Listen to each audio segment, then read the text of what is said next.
Oh, damn it.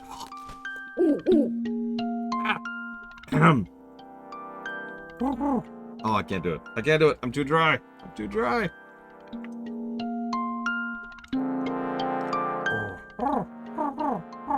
There we go.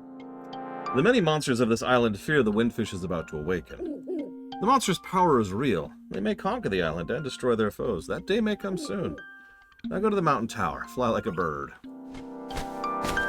You know, I realized something's wrong with this stream. And I realized it yesterday, but then I had a fever and crashed. So I didn't actually fix it. Then this morning, I was in a hurry to get started, so I didn't fix it there either. But it's time I finally fix this, because, ladies and gentlemen, we're playing Link's Awakening. So, this has stopped being relevant.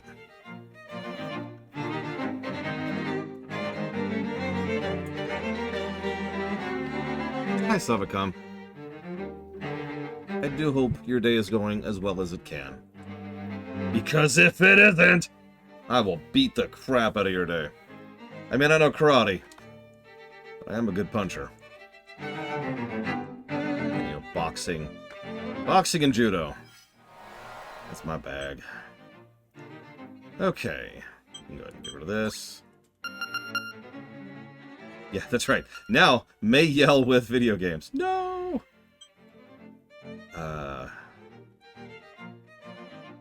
I still need that for when I still don't have the ocarina. I don't think I have the coordination for karate, honestly.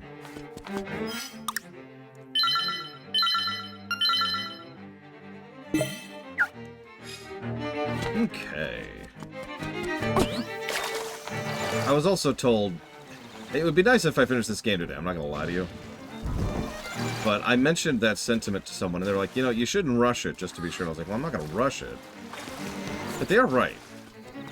I shouldn't rush this. This is Link's Awakening. Nobody's in a hurry here, right? Let's do this. I want to talk, kind of address something that Dakota mentioned as well, because he's right. The overworld in this game is really solid. Let's actually look at this for a second. I wish I could paint the screen, but just bear with me for a moment, okay? So, when we start off the game, we have access to this area, but we can't go right. So this line of trees forms an absolute wall because we need both the sword and then the gloves. Okay. 2 barriers to progress into the right. Interesting. If we go down here, we get the sword. Goal. Sword get. We can't go here because, again, gloves. Alright, so that just leaves the woods. Nowhere else to go. As we go up here, we've got plenty we can investigate, but we cannot go past here because we need the feather for that. We can go over here. And I don't want to go down the entire list, but you're kind of getting the vibe, right? That's how most of this most of this game operates. Like I said, it's not quite a full Metroidvania, but the overall design specifically is very Metroidy. You gain access to the sword, you can get past these. You gain access to the jump, you can get past these. You gain access to the bracers, you can get past these. And as you do so, the world slowly opens up bit by bit, allowing access to more and more of the world. And it's not even completely linear. Like, we had access to some of this area earlier, but we still couldn't do stuff here or here because we didn't have the flippers until very recently. We also couldn't cross here or up here until we had the hookshot. Yes, no. No, this is not one of the Capcom developed. Sorry. I apologize. I've already been doing some of my prep work and research work for the next games, so I was getting confused. I apologize. No, this was done entirely in-house. It's a fascinating story, which I told at the beginning, so go watch that. Yes, the Capcom ones are the Oracles and Minish Cap. Although, Capcom needs a quote-unquote, but we'll get there when we get there. I don't want to give away too much now. Either way, this is a really tightly designed overworld. And most importantly of all, and this is very important when it comes to a proper overworld design and a Metroid design, you never want it to be a chore getting from point A to point B. I can name a few games that failed at this exact task. I could name a few. But let's talk about one that I know with certainty fails at this specific task. Hollow Knight. Don't mistake me, Hollow Knight is an extremely good game. But one of the things I think it fails at most thoroughly is the overworld design. The connective tissue between the major obstacle areas, the boss arenas, and the puzzle sequences is kind of lacking, and while it's fun the first time through, because of the nature of the game, nothing ever improves it the second or third or fifth or 15th times through. It becomes a chore getting from point A to point B. You have created a commute rather than an aspect of gameplay. To use a contrast to this, Super Metroid completely changed how you operate and how you access aspects of the world, not just by virtue of the kits you get, but because of how the overworld itself was designed. And I can give you a specific example of that because it's one of the most brilliant examples in the game, the Long Corridor of Norfair. Now, there are two separate threads that connect West Norfair to East Norfair. You're supposed to go over this one first and then do a bunch of stuff over here, and then you can do the second one when you're actually on your way to Ridley's Lair. But there's this one corridor which just requires the dash booster to get through. And if you zoom through there, all of a sudden you have functionally a highway connecting two major sections of the map. And a highway that you can run through very quickly that feels visceral and fun. It's not the most amazing thing ever, and I don't want to overpraise, but you can see how that kind of overworld design really helps to make getting from point A to point B fun, interesting, and engaging, instead of just a commute. Going back to this game, yeah, Zelda 1 didn't have that. Zelda 1 had a commute. Now, Zelda 1 had the benefit of being a small game, but then again, so is this game. This game, in fact, I'm pretty sure, in terms of overworld side, this game is actually smaller or the same size as Zelda 1, if you were to count the squares. Please correct me if I'm wrong.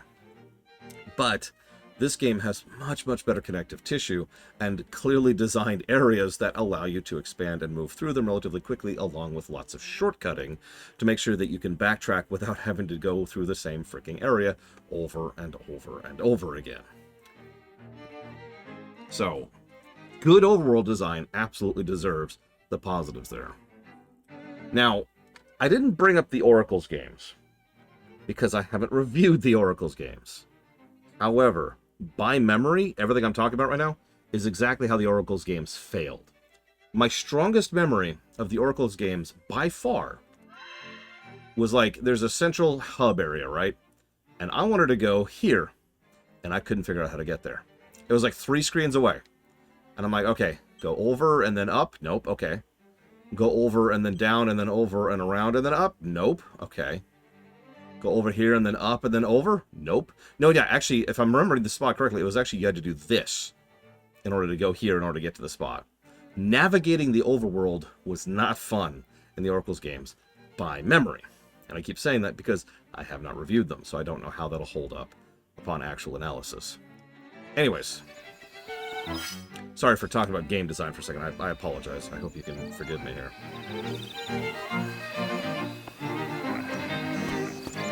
I agree with you, Ross, but we'll see. And yes, we are going to be playing both Oracle's games. In fact, you could type exclamation mark next if you don't believe me, because it'll list the games and the order in which we're doing them.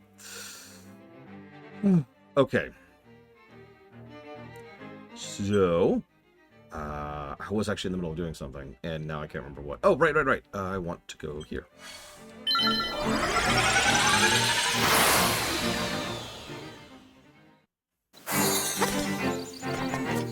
Because even though Awakening occurs timeline-wise after the Oracle games, Awakening occurs before, development-wise, before the Oracle's games.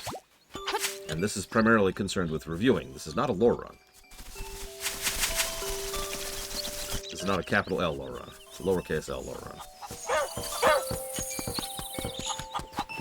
That's true, we actually have a game design channel on Discord now. Yay!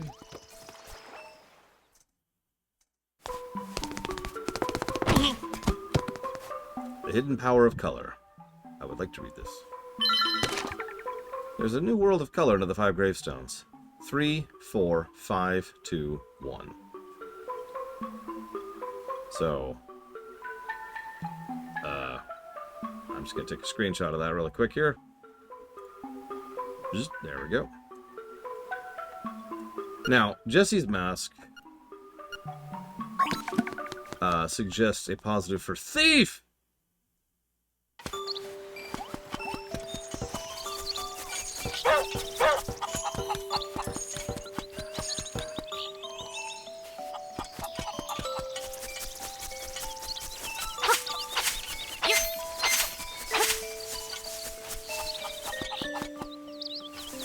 question somehow.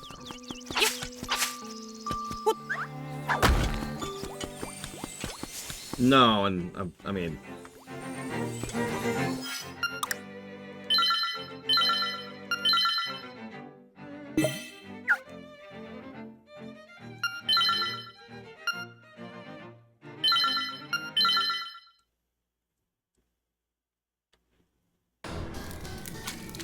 Ignore the last dungeon there.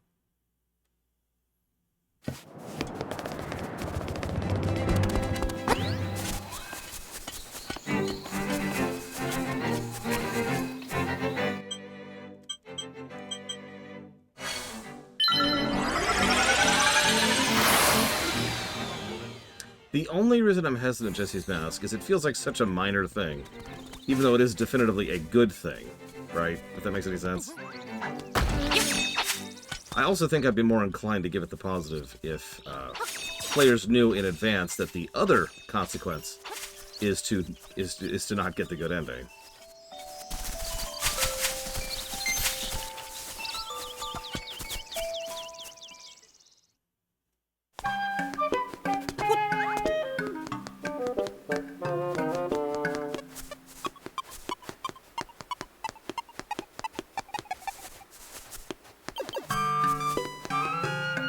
I swear this is so much harder to do in the Switch version. I had trouble doing this last time, too.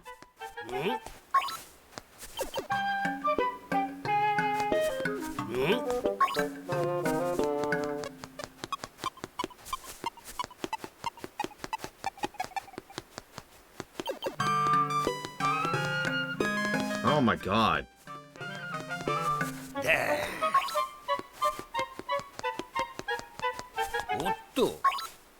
I can't move quickly enough. There we go. Okay. Guess what? You got it for free. Are you proud of yourself? But if we go back in... I wasn't kidding when I said pay. Now you'll pay the ultimate price.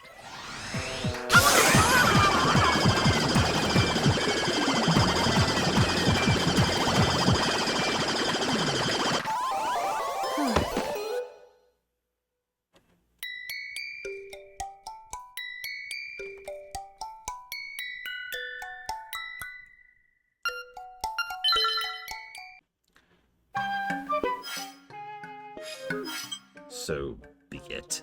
Thief.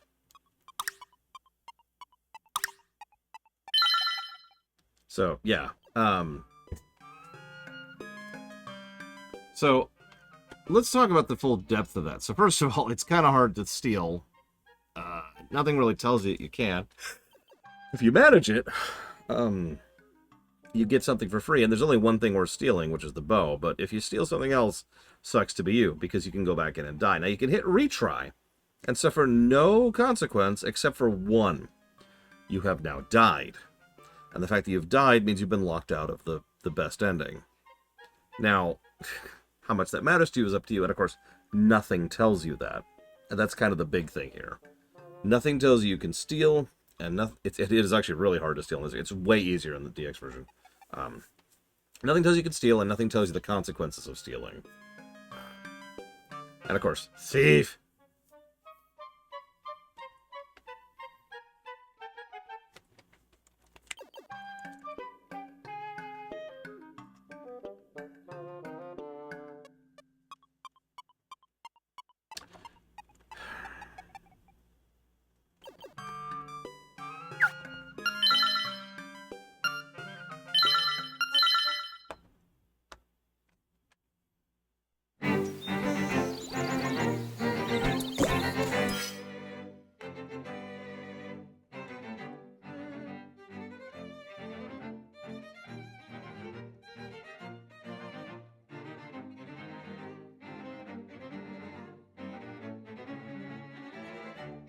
That is true, Jesse's Mask. And again, nothing tells you that.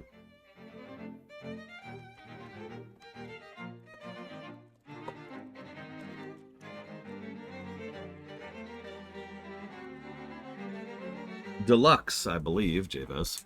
Don't quote me on that, though.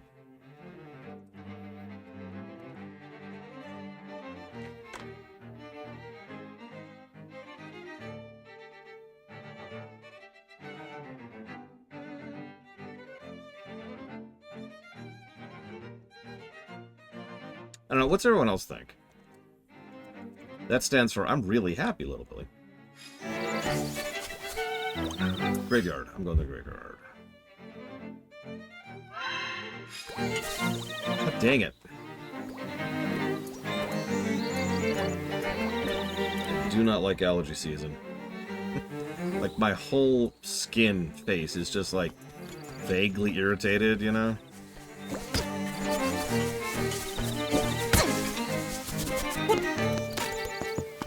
See, I was thinking about that, Jesse's Mask. The biggest problem... Let me explain why I'm not just jumping on that, because I actually agree with you. But the problem is, what that feels like from a gameplay design perspective is all roads lead to Rome.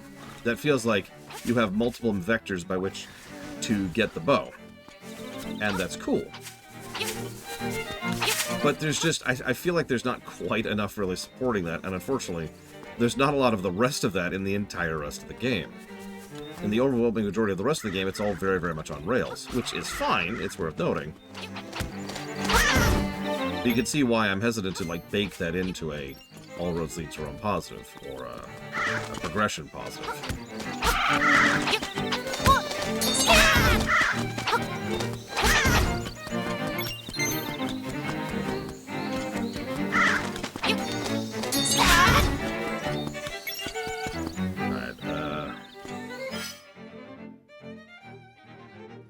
It is, but it's one of those really minor changes that completely changes the impact of the ending. In a really big way. I'd rather not spoil right now, if that's okay. But on the off chance you won't be here for the end of the stream, I can spoil the hell out of it for you if you want me to.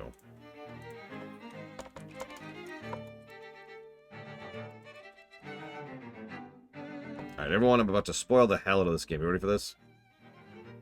Link is a total hottie.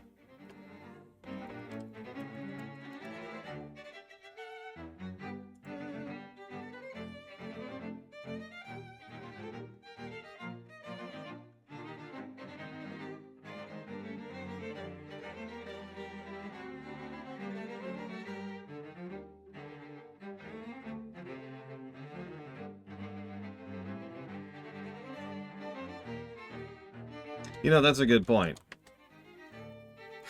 We also know from Breath of the Wild that everybody wants Link. Everybody.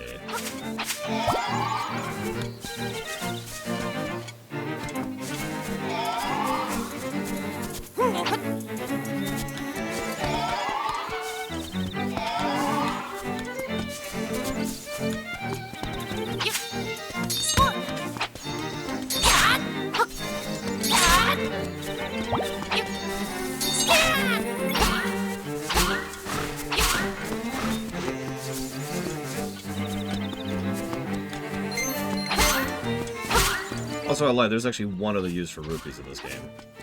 We'll even use it when we get there.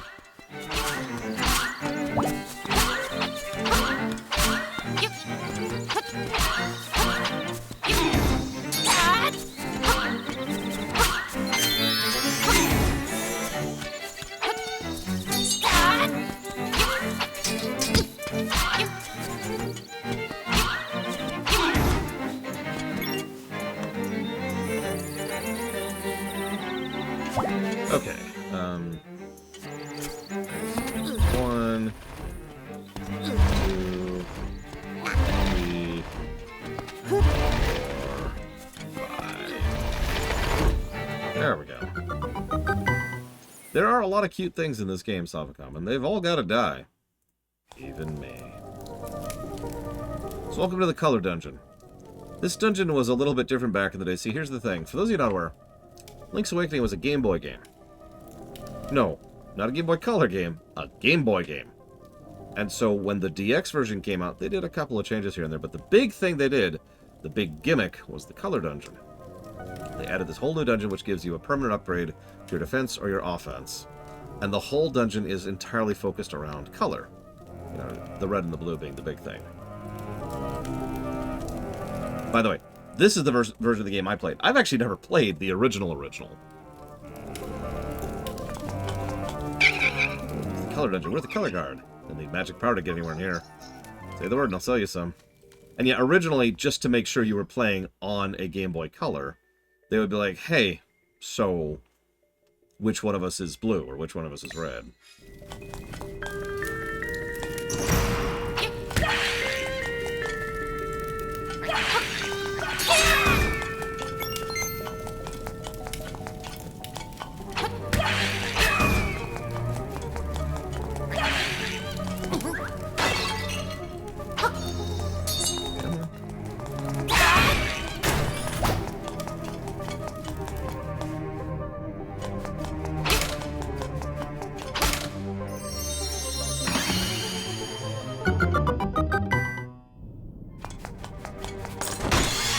Did we do the color dungeon the last time we played this? I legitimately don't remember.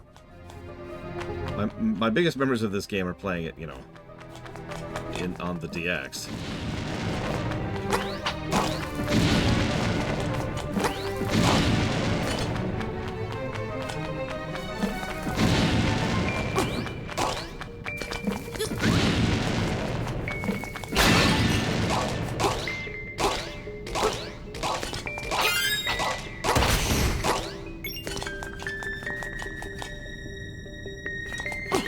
No, actually, Ross.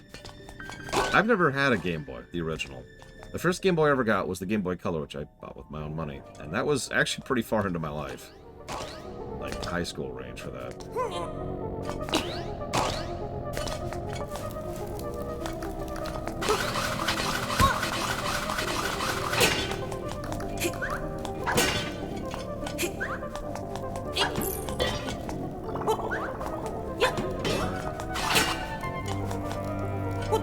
Yeah, actually, fun fact, my second Pokemon game ever was Pokemon Yellow. I played the crap out of that.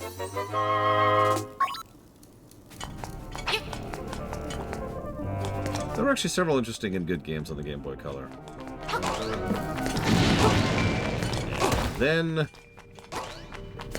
there was Lufia 3.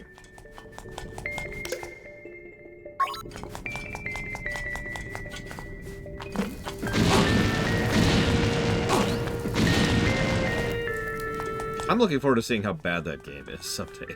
Because I have extremely bad memories of it. I cannot believe I beat it back in the day. I'm pretty sure I just face grinded for a really, really long time to make that happen. I don't remember what it's called. It's the Game Boy Color one, not the Game Boy Advance one.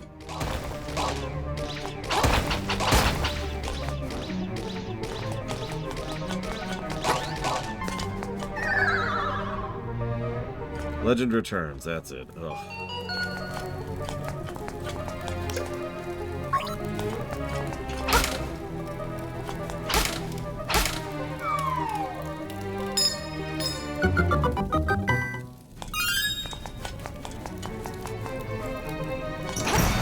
As far as I'm concerned, that game only gave me one good thing. Can you guess what the one good thing is from the Game Boy Color one?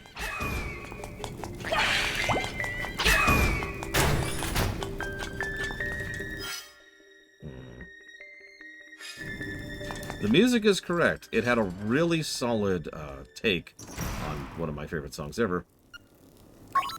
And,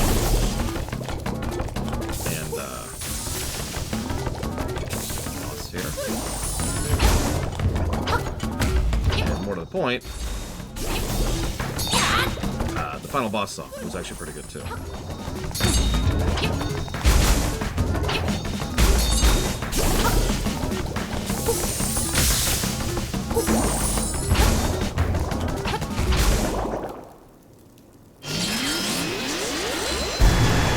Kind of, Noctis. Like, Lufia 3 is the definition of sequel that has no reason to exist. And as Savicom and I both kind of talked about during the Lufia 1 run, Lufia 3 kind of ruins Lufia 1 simply by existing. A not uncommon problem in unwanted sequels.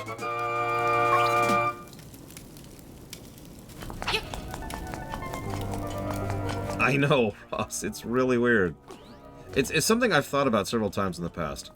Can I call myself a fan of insert franchise here, where there's only really one game in the franchise I actually like? You know?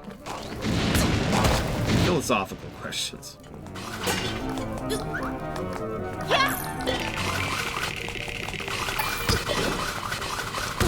Go away. I don't care about you.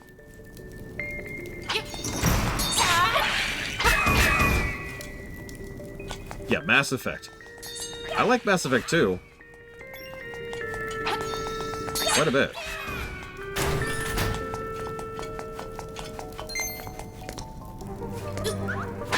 Listen, Retro Justice. If I'm being that boring... Yeah, Diablo's another good example. So the one Diablo game I really like, 3. StarCraft's a little different. Because I enjoy the story of StarCraft Vanilla. And some aspects of the gameplay, but... Actually, I know a lot of people who are the same way as me, Jesse's Mass, just with Mass Effect 1 instead of 2. Diablo 2 is perfectly fun to pick up and play up till about Act 3. Then it's best to put the game down. There's a reason I call it Sunshine Syndrome. I even enjoy replaying Sunshine every now and again. That is to say, Mario Sunshine. Up until I get to the amusement park. Then I put the game down.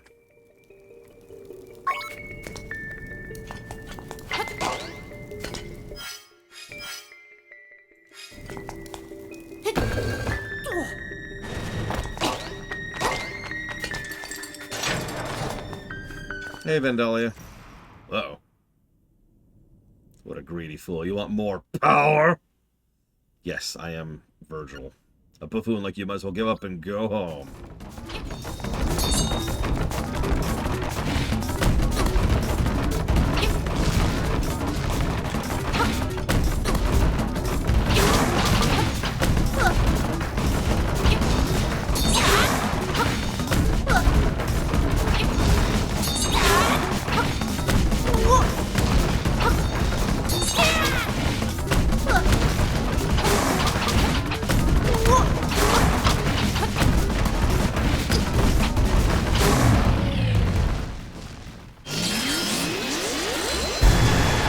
Enjoyed my playthrough of Dark Souls 2, but I can't say I'm actually a fan of it. I'm not sure it qualifies as a good game either. You know, Zelda I'm definitely a fan of. There's a reason I'm looking forward to every single game we're playing, other than the 2 we've already passed. Could you stop, please? Thank you.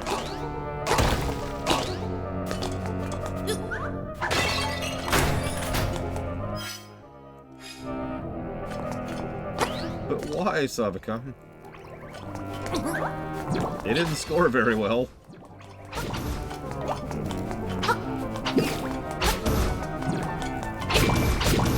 This'll probably be the last time I ever play Phantom Hourglass, I'm not gonna lie.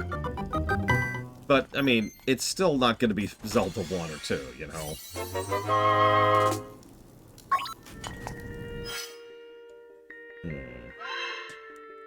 Like, there's a gradient, right? There's Phantom Hourglass and Spirit Tracks are probably right here. And Zelda 1 and 2 are, like, over here.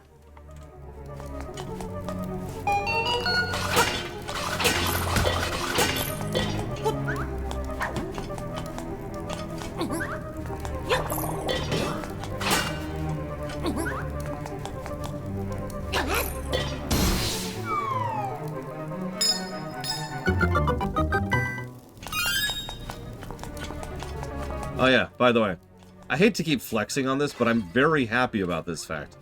I beat Zelda 2 without cheats. I've only done that 3 times in my entire life.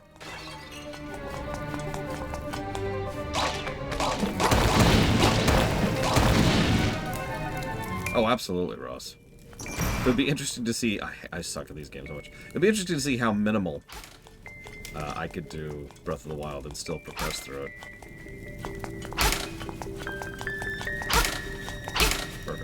wrong thing to do.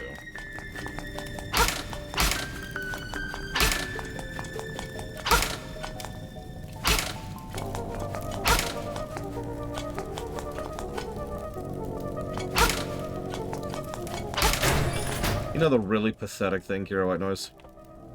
And this is going to sound like philosophical. After I'd sufficiently calmed down after the thing, I started realizing that I didn't really have a big reason for being so angry. Other than my wasted time, obviously. That was the thing that really pissed me off so much. It's like, well, because if you're paying attention, I was well on track to beating Zelda 2 that day. I still had another hour plus in my stream before I was going to cut off that night.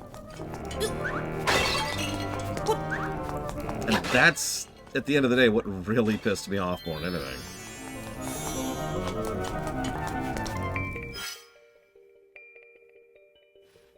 And once I realized that, I got a lot less angry. I know that's weird.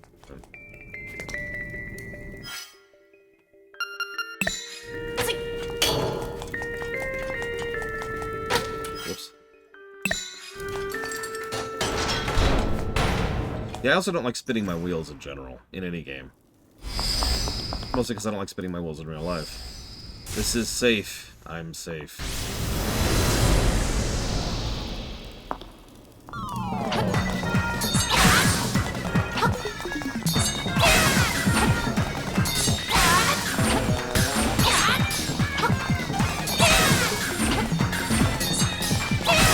So, we've asked which games you're most looking forward to and which games you're least looking forward to seeing me stream.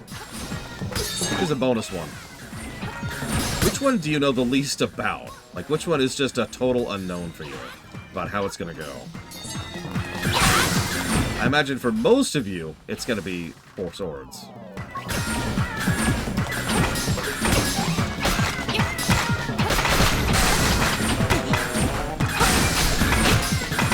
But I'm curious. There's two for me. Tears of the Kingdom is obvious, because I've never played it. But actually, my real answer is Minish Cap. I've only played Minish Cap once. I remember it doing a lot, but I don't remember a lot of specifics. Welcome, Lore. I admire you for coming this far. Aw, shucks. I'll give you the power of color. If you want offense, choose red. If you want defense, choose blue. Power! Unlimited! Power! Sorry.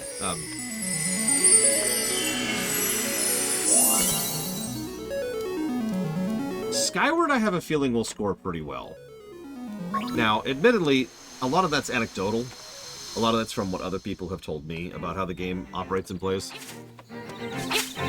But I do have a feeling it will score reasonably well. But Minish Cap? Nobody talks about Minish Cap. So... yeah, exactly, Chapez. Hey Savacom, hey Savacom. He got glasses. Hello. Hello. You know, that's fair, Ross. But conversely, Link Between Worlds is going to score well. 100%. Nobody is questioning that. The only question with Link Between Worlds is how well is it going to score? Is it going to be at the top of the 2Ds? Or not? Because it's definitely in the running. I've already said, there are 3 2Ds I think are in the running for top. And those are L2TP, Four Swords, and Link Between Worlds. Those 3. So, we'll see. We'll see.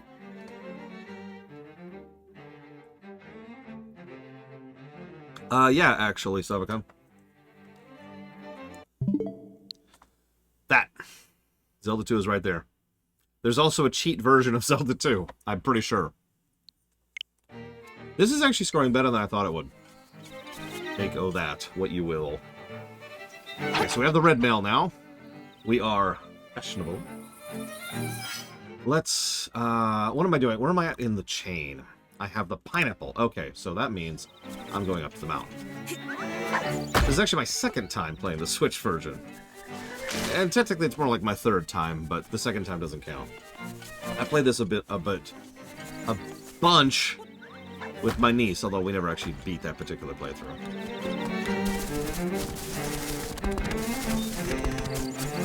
I mean, this is a solid game. I didn't think Link's Awakening would score badly, right?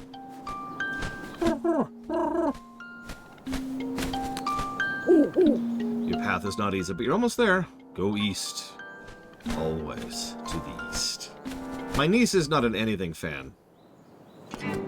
Possibly not even Minecraft, which is the game she's played the most. She might not be a gamer. And that's okay. But I'll be... Is it okay to admit that I'm a little disappointed in that?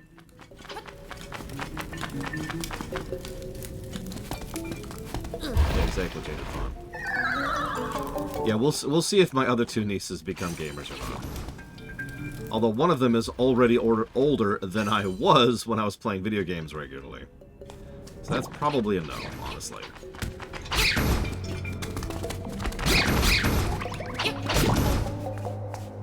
Although, having said that, you know what kind of video games my eldest most likes to play? Can anyone guess?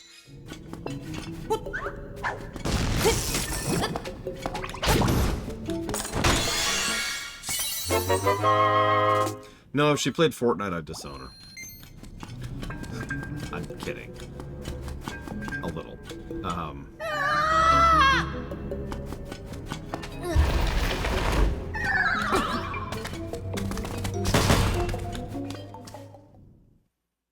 Actually, she's not allowed to play certain types of games.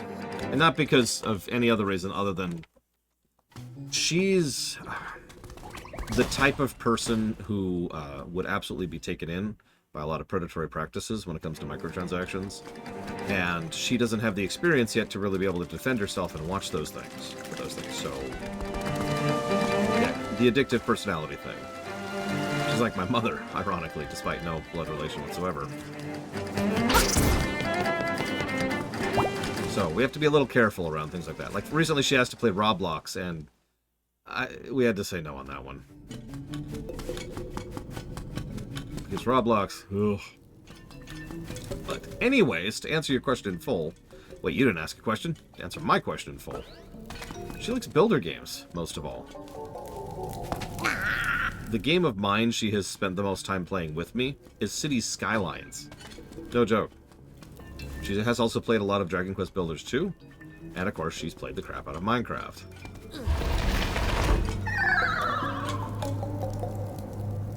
She has an incredibly inventive mind. I'm actually a little bit jealous of her.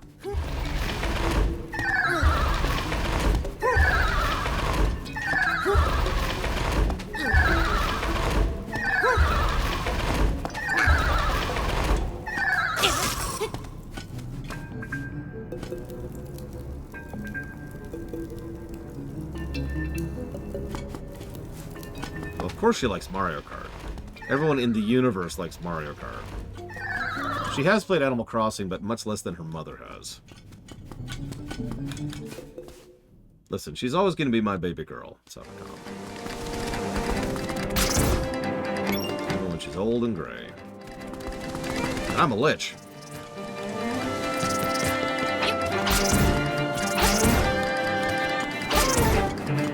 Or a robot. I'd be okay with robots, too.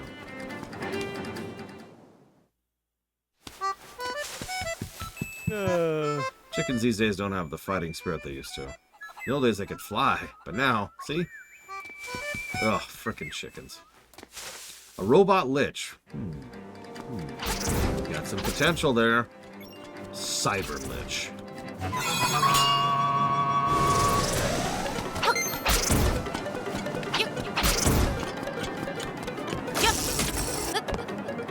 You know, it's funny you say that, Jesse's Mask.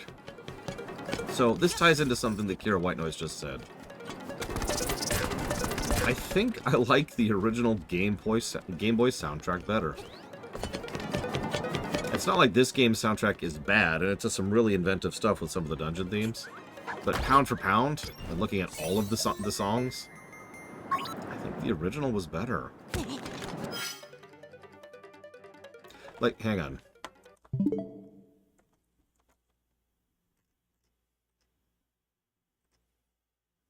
Let me try to expound on what I'm talking about here.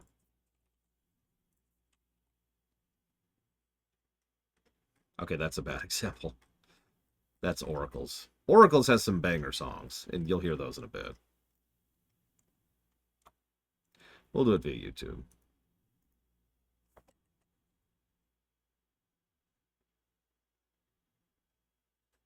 Oh, the low health beta leaps are much worse. You notice I have not given a negative for that, nor will I.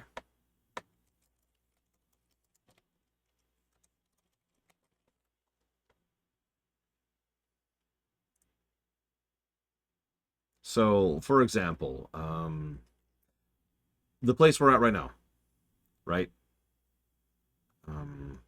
Give me 1 second to find the song. Just for some reason, it's not where it should be. Because it's stupid. Why are you so stupid? Stop being stupid. Where is it?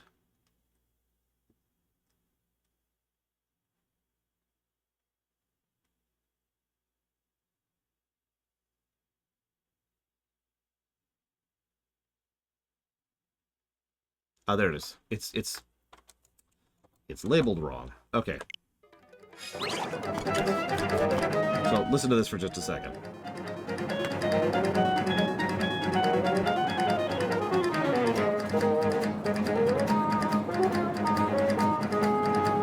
It's a good song.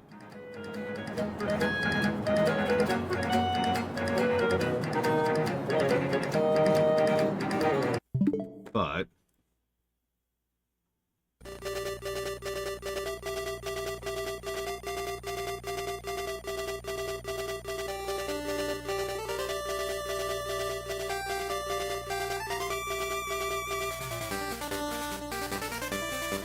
just feel that difference. Pacing, tempo. Even the impact is different because of the instrument choice. They even do creative stuff with the music to make sure it's not single notes.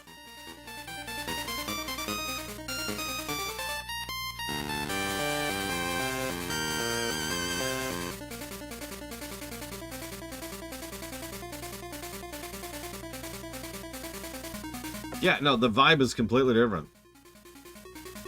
It's crazy. Let's use another variant example. Actually, hang on. We're about to hear. You know, why don't we get to the next dungeon, then we'll do it. That sounds like a pacing thing, Nightwing, which I don't think I have given a positive for yet, so I'll go ahead and jot that down. Oh, nope, I did right there. Positive number 18. It actually depends, Ross, but in general, I prefer the arranged version, if given a choice.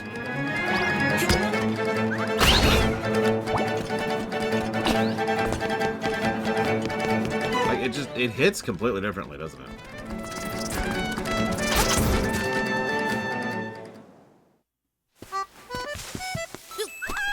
Come with me, Kuko. Aw.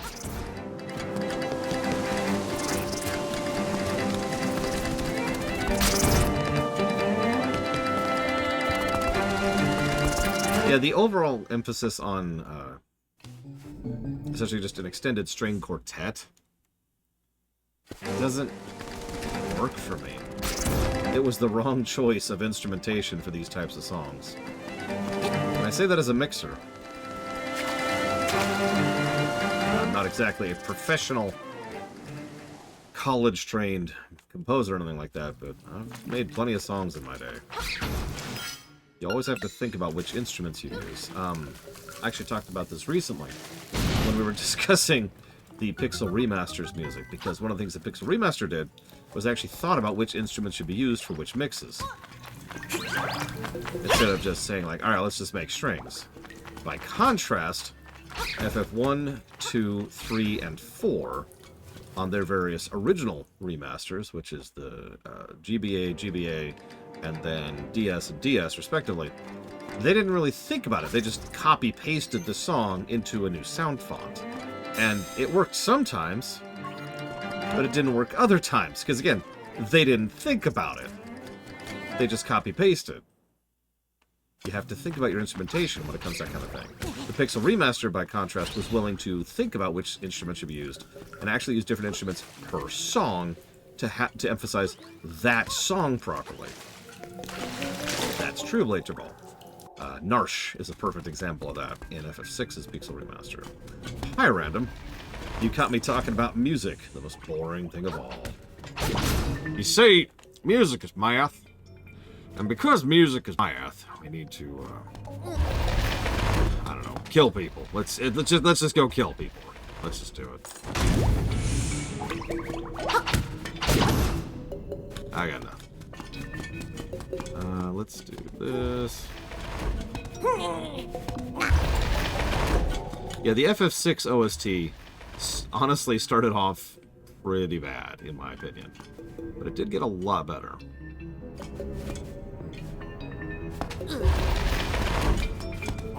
Searching for friends.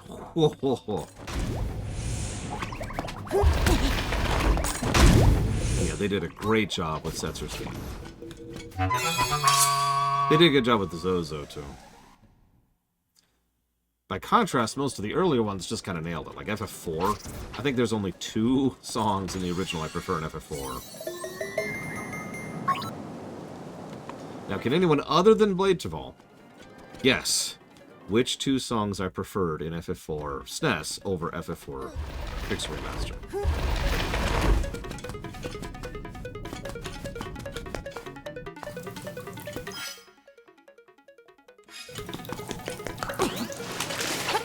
Boss is one of them. That is correct. Basic boss. So, just boss.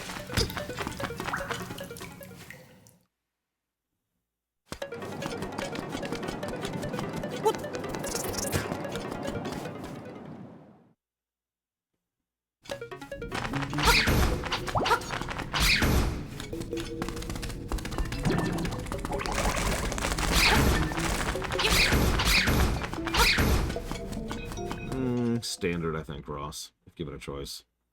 Any other guesses? Alright, Blade Javal, surely you know the answer. Tell me the answer, Blade Javal. Bring it home.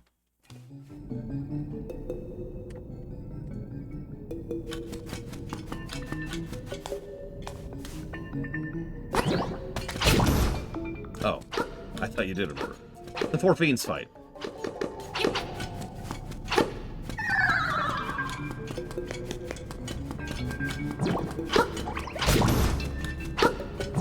I've pretty much never heard a Four Fiends mix that hits quite the same way as the original.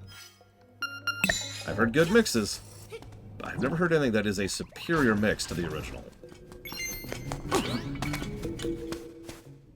Closest was an FF14.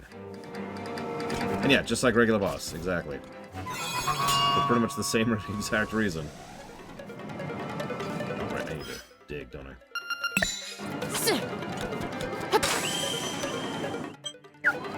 Oh, that'd be cool, Ross. But listen. Nobody cares about Chrono Trigger. Even though it got some of the most attention from Square, which is weird. And Chrono Cross, even though it got a really bad port. I wonder if they ever patched that up to acceptability.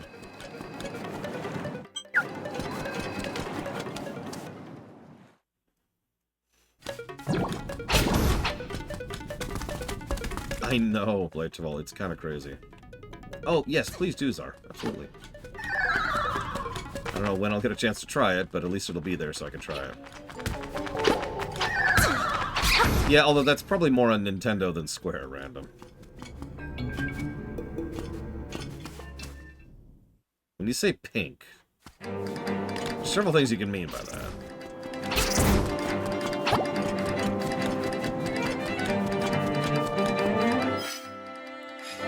Crap, I don't have the key.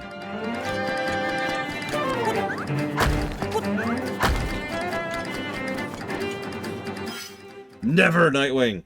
I spit upon positives. Do it! Well, here, one second. I just feel like doing this. I apologize to everyone who's here for Zelda. Please give me one moment. Please indulge me. So, in Final Fantasy IV, there's this song called Boss.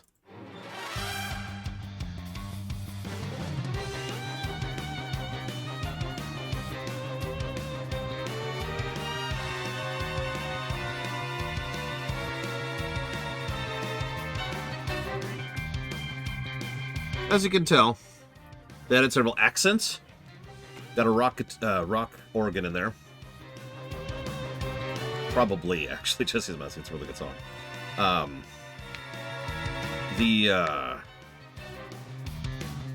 The using a distorted guitar as a bass line works pretty well. But they decided to use a singular string instrument, cello, violin, something like that, as your primary melody.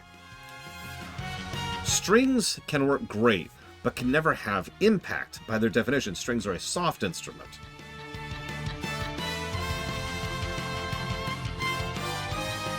So it just doesn't hit quite the same as...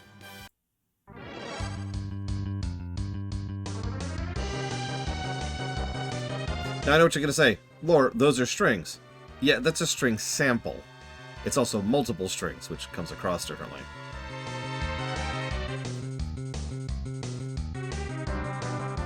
There's also 2 layers of strings going on there. One of which is carrying the main melody, and the other which is carrying the undercurrent harmony. There's also, they use the horn a little bit better in the background. The, whatever that is, French horn, I think. You hear that impact? You can hear the note cutting off. Most strings, the reason I call them soft notes, is when you finish playing it, it drifts off. But here it's more like it chops. And that chop gives impact.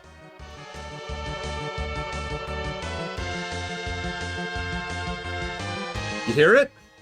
It adds that intensity to it.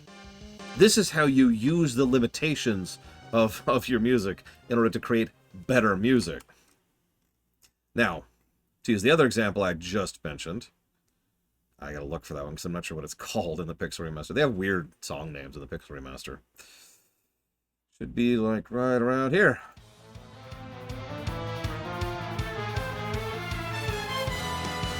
So they've already kind of failed a little bit. They're going big bandy with the trumpets.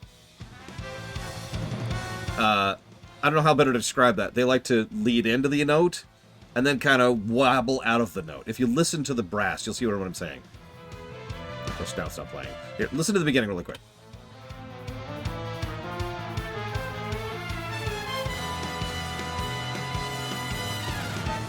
You hear that?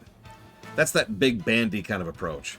And big band is a perfectly fine genre, but for a song like this, yeah, it's a little bit too smooth. It's a similar complaint to what I just had. And it just doesn't fit the tone or vibe of this at all. Notice even the strings here. And the trumpet. This doesn't sound like a boss song at all to me. Yeah, this sounds like, I don't know, like an adventure almost. The tone is completely different.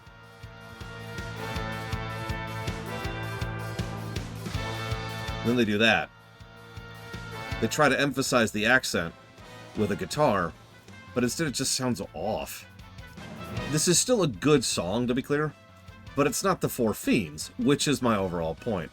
Because the Four Fiends sound a little bit more like something I'm still looking for, because it's like right here. Where the hell is the song? There it is. Like this.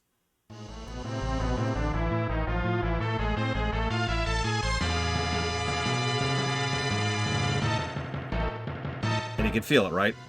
It's that impact thing all over again. You can feel it.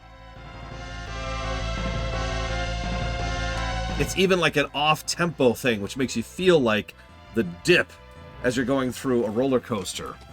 It doesn't quite catch the note on the beat you'd think it was. It catches it one beat later.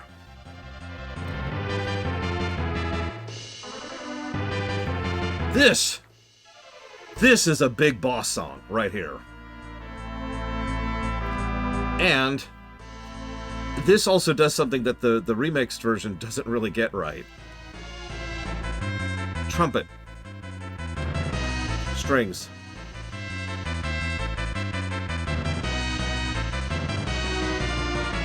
You hear both of them?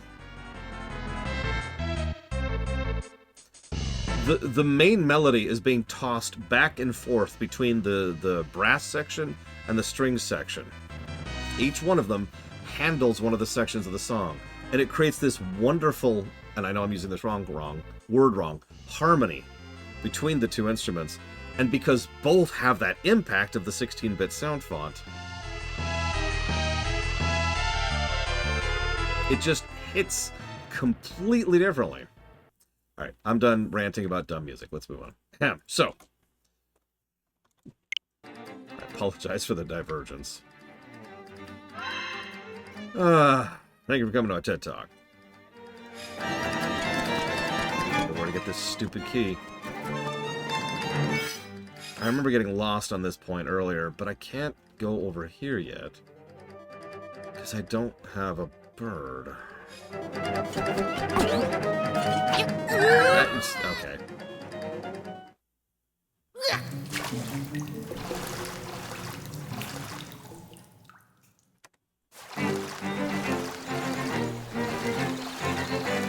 Now I'm down here.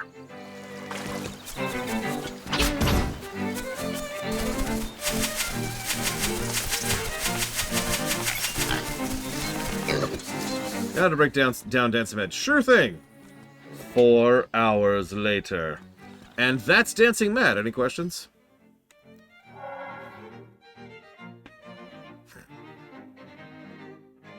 I also didn't rescue What's-His-Face, which I was kind of wanting to do.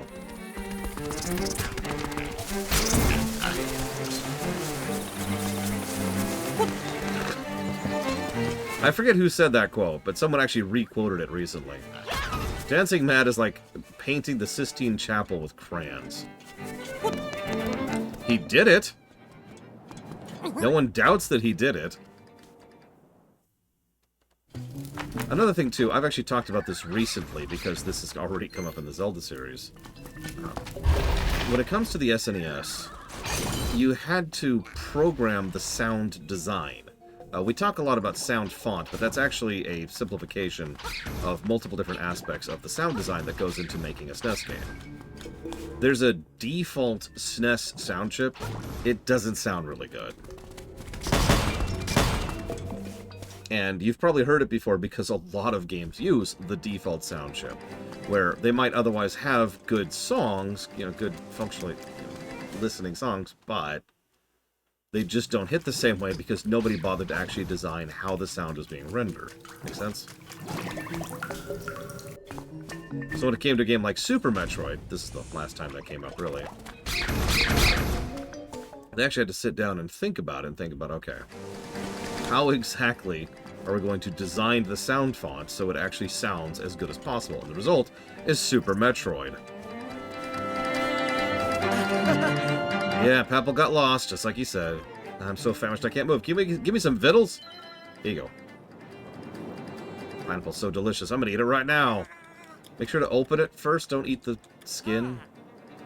So it's meant to be a reward. Here, take this. It's a hibiscus. Thanks. Oh my god. Okay. I'm filled with energy now. And that's why you're just laying there? Okay. Anyways. The reason I bring that up is something that Uematsu and several other people insisted on doing in Square titles is going out of their way to design the sound chip. Or the sound font, excuse me. To make sure that it is absolutely as good as possible. The reason why FF4, FF5, and FF6 all sound so damn good today is because people sat down and really thought about how to render the music, how to actually render the instruments in the game. There's actually quite a few games that fall into that category. For example, Mega Man X1. So, top 3 SNES games by music alone. Jeez, that's... Oh, okay, let me think about that.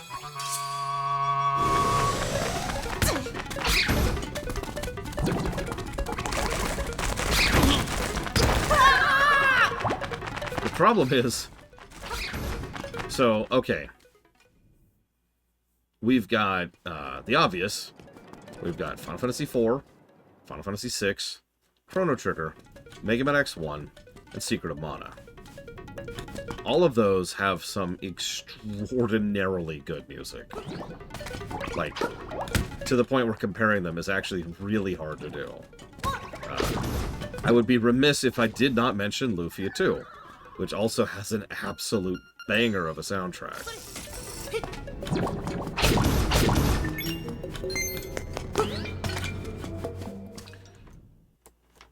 I think of that list, I would probably put Chrono Trigger towards the bottom of it, which is hard to do, but there it is. So that leaves us with FF4, FF6, Mega Man X1, and Secret of Mana. Yeah, no, it's hard to do. Like, when you get to this good of quality of stuff, it's like, ugh. How do you measure?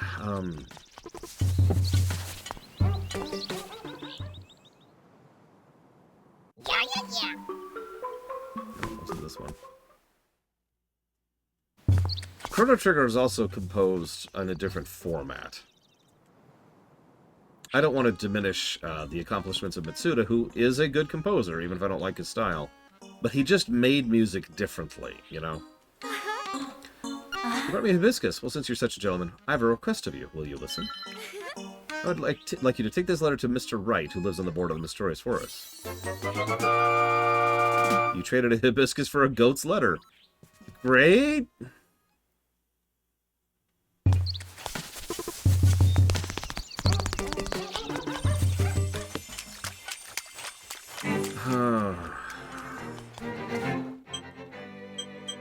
Okay.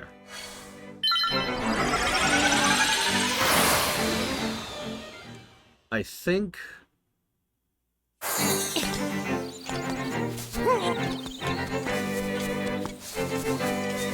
I could see that, Blade of All.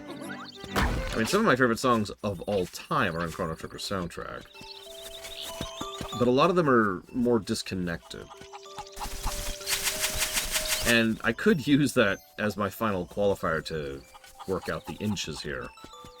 By saying, well, hang on, how well does the soundtrack fit the game? How well does it complement the game? If we use that proviso, FF6 will immediately rise to the top of the list.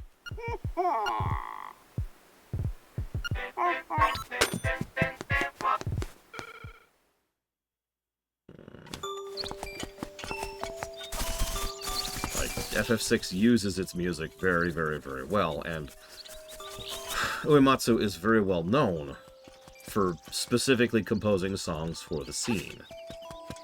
Oh shoot, did I forget to update the VOD? Hang on. What VOD are we on here? Find out. This is 3. There we go. Uematsu, he composes songs for scenes. He gets involved in the writing side of the game development, and he then tailors the songs to fit the scene and the moment and all that fun stuff. Which is awesome, which is not what Mitsuda does. Again, I'm not trying to throw shade, just different approaches, right?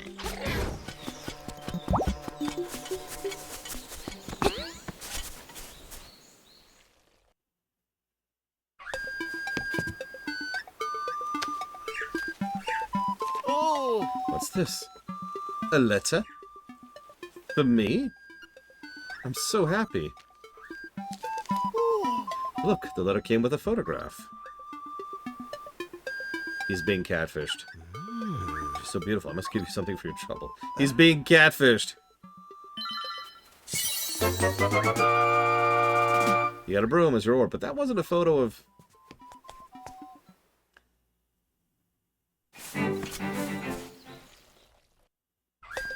It's okay, he won't exist soon.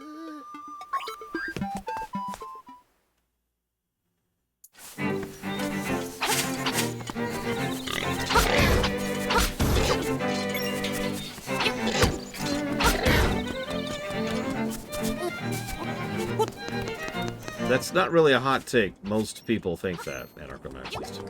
I'm the weirdo who disagrees with that.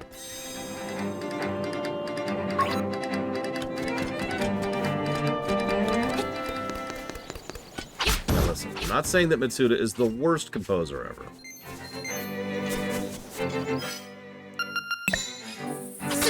Hi, Baron.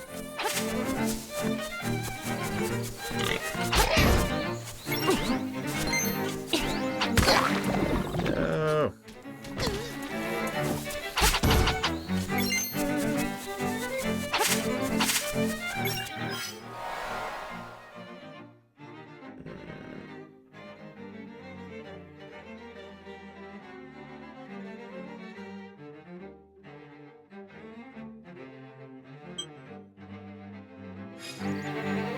I was actually just thinking that, Blade Jabal.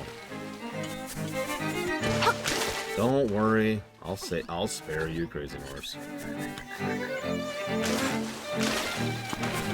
I think I will go with, in no particular order. I think I've already decided my order. Final Fantasy VI, Chrono Trigger, and Mega Man X1. There are other games that deserve to be mentioned there. Donkey Kong Country 1 comes to mind immediately. Final Fantasy Mystic Quest is very high tier.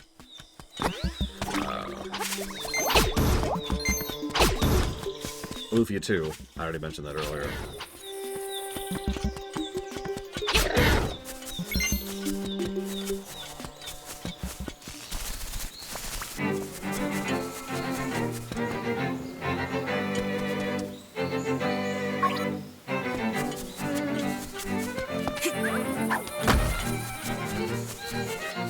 If we expand it to 5, so I get 2 more slots, that gets tricky.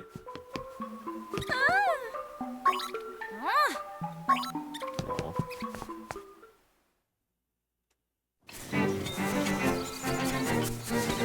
I mean, we're getting so nitpicky at this point that it's like, if you said, you know, like any one of the absolute top games has a better soundtrack, I can't really disagree with you, you know?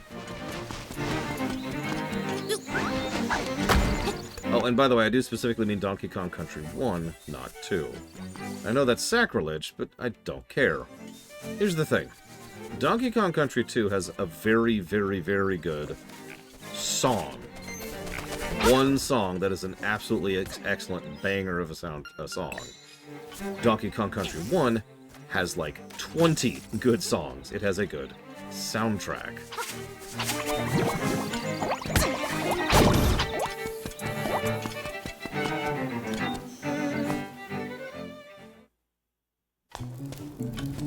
Can you give me this yet? No? Okay. Just... That's strange.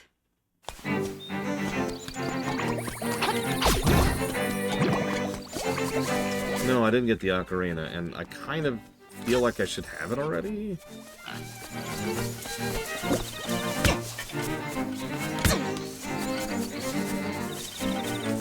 I mean, okay, so... Really quick. Let me make my point very, very quickly. Everybody knows this song. It's the song everyone mentions when it comes to Donkey Kong Country. It's a good song.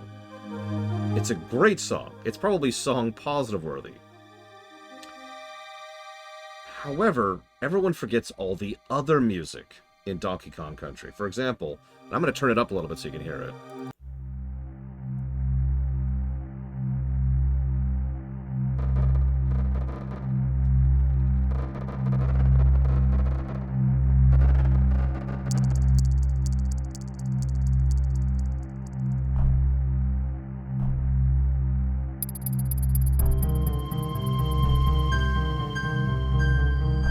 This is evocative.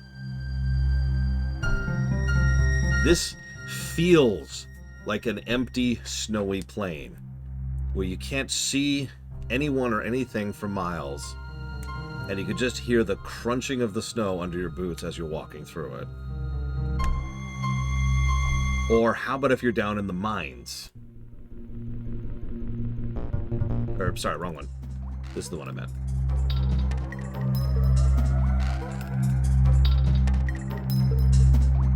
You can almost hear the dripping water and the echoing of the cave.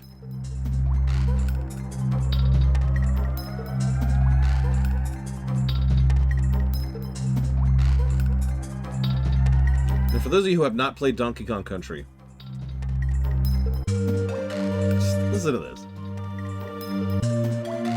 Listen to this. What kind of vibe do you pull from this?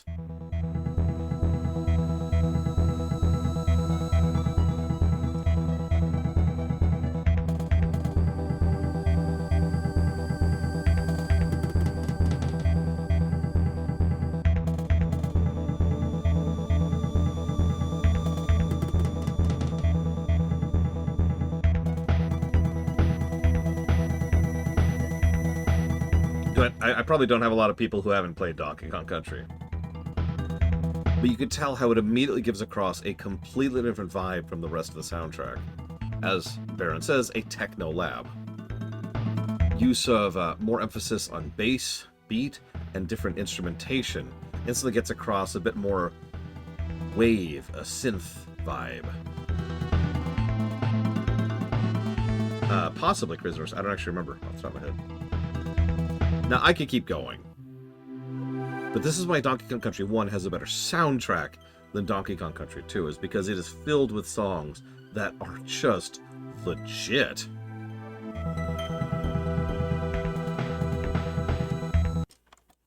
And do such a good job. And they're good to listen to. And I agree with what Savacom said earlier. They are atmospheric and melodic at the same time, and that is much harder to do than it sounds. Nope, nope, nope. You want to hear something funny, G-Juice? Obviously, none of the Donkey Kong Country reviews are current. However, before we started them, because we did review all three in the burgeoning system when we were still prototyping the review format. I said rather famously that 1 would be good, 2 would be better, and 3 would be best. But actually, no. It was actually 1 was best, then 3, then 2.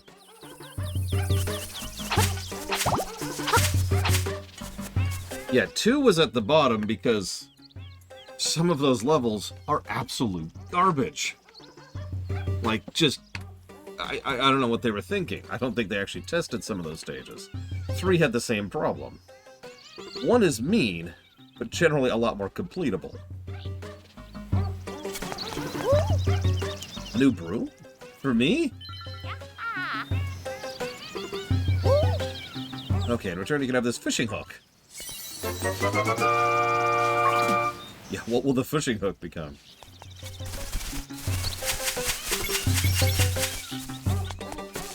Yeah, and then there's Tropical Freeze, but we don't talk about that because different developers.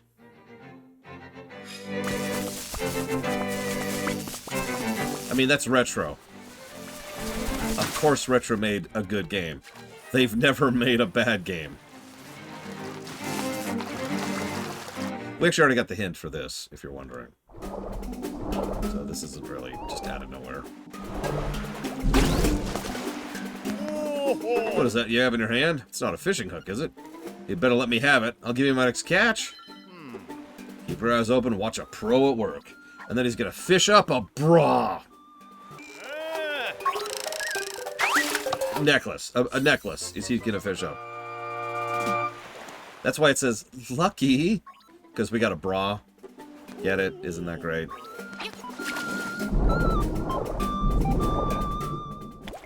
Alright, confession time.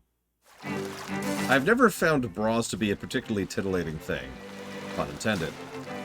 But I can actually explain why. See, laundry used to be my job. So, when you see bras all the time and you're cleaning them, and you have to clean bras in a specific way because they have they have metal wires, which means you can't just put them through the dryer, otherwise they'll warp, which will get uncomfortable for the people wearing them. It loses all mystique at a certain point, right?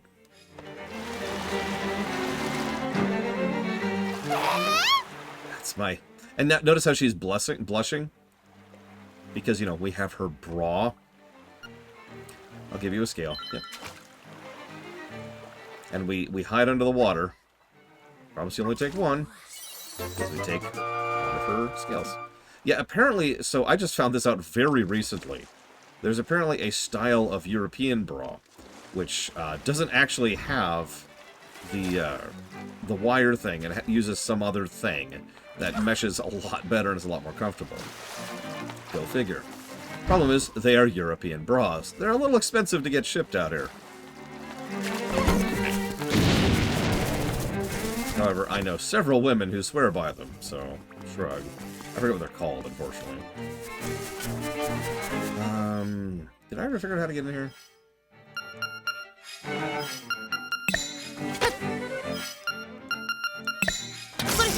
That's a no.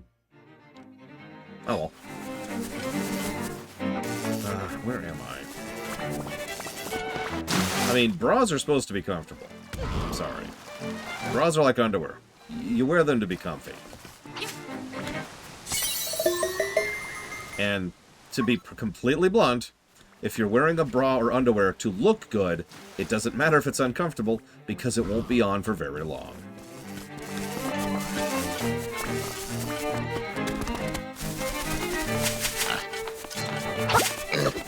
What? Am I wrong? Alright, where am I at? Oh, I'm just going the wrong way. That's all it is.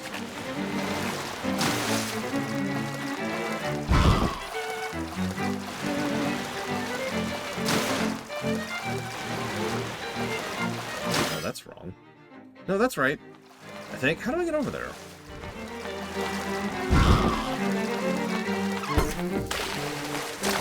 You know, that's actually very true, Talia.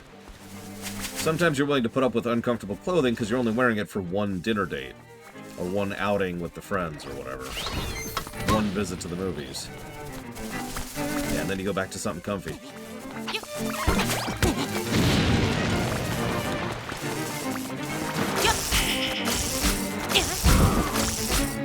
That stupid guy is like right in the way. Could you get out of the way, please? Yeah.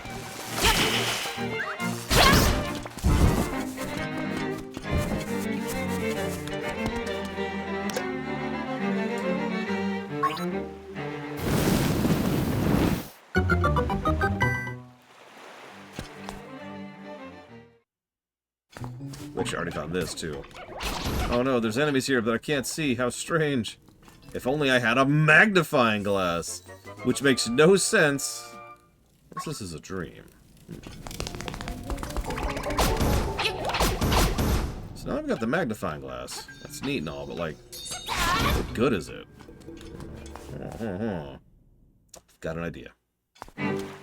Why don't we use this to look at women's underwear? Wait. I mean, like, without the women in it.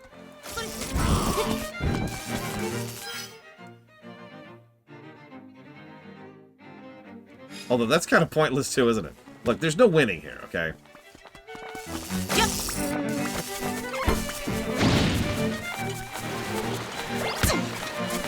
I do like apocalyptic ants. Because screw them! Like, does anybody actually like ants? Don't answer that.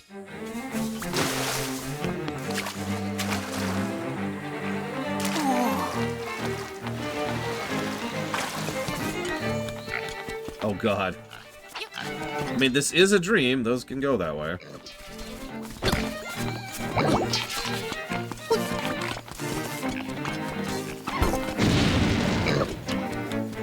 Shades. Now you can see the world for the way it really is. I mean, there's also nothing wrong with wearing something because you like looking like that. That's a whole different thing. At that point, you're wearing that for you. You know?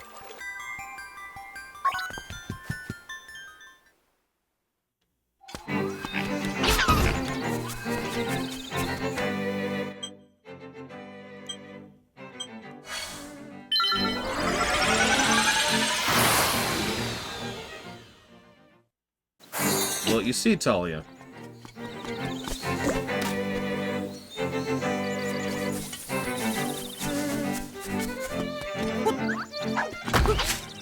I have no idea. go and do this while we're here.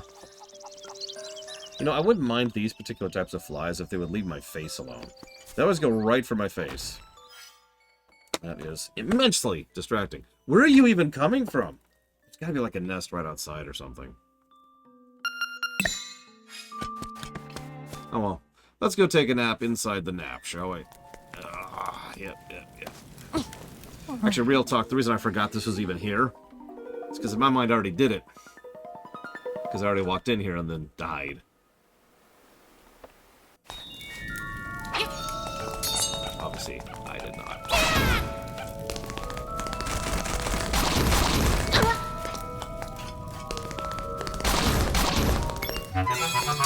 No! Oh, God.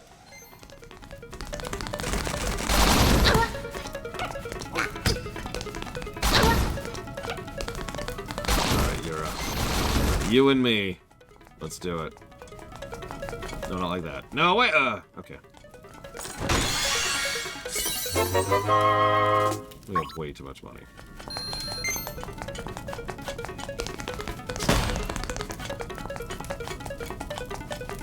Ocarina.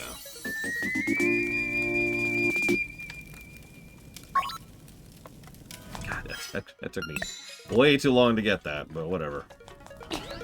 Alright, time to wake up.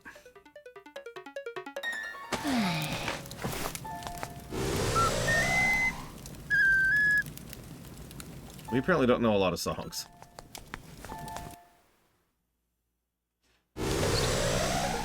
Why would a person not have rights, Yura?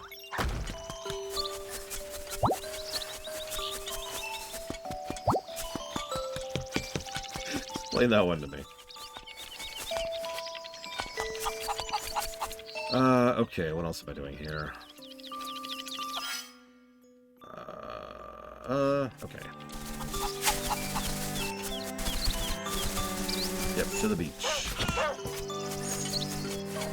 Oh, 100% Jelly Leopard. The only question, I think, is this, or is Wind Waker Link cuter? You be the judge.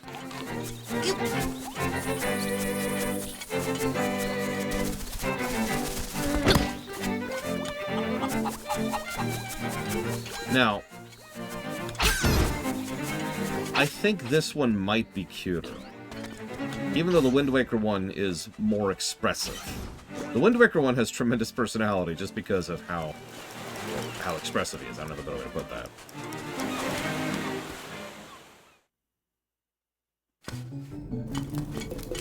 Nee. Found a good item washed up at the beach. I'll trade it for you what you have in your extra Y button. Sure, I will trade you this.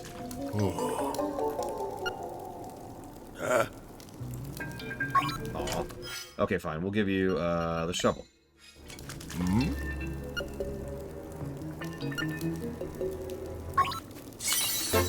We have the boomerang. But, you know, I kind of want my shovel back. 300 rupees. Boom.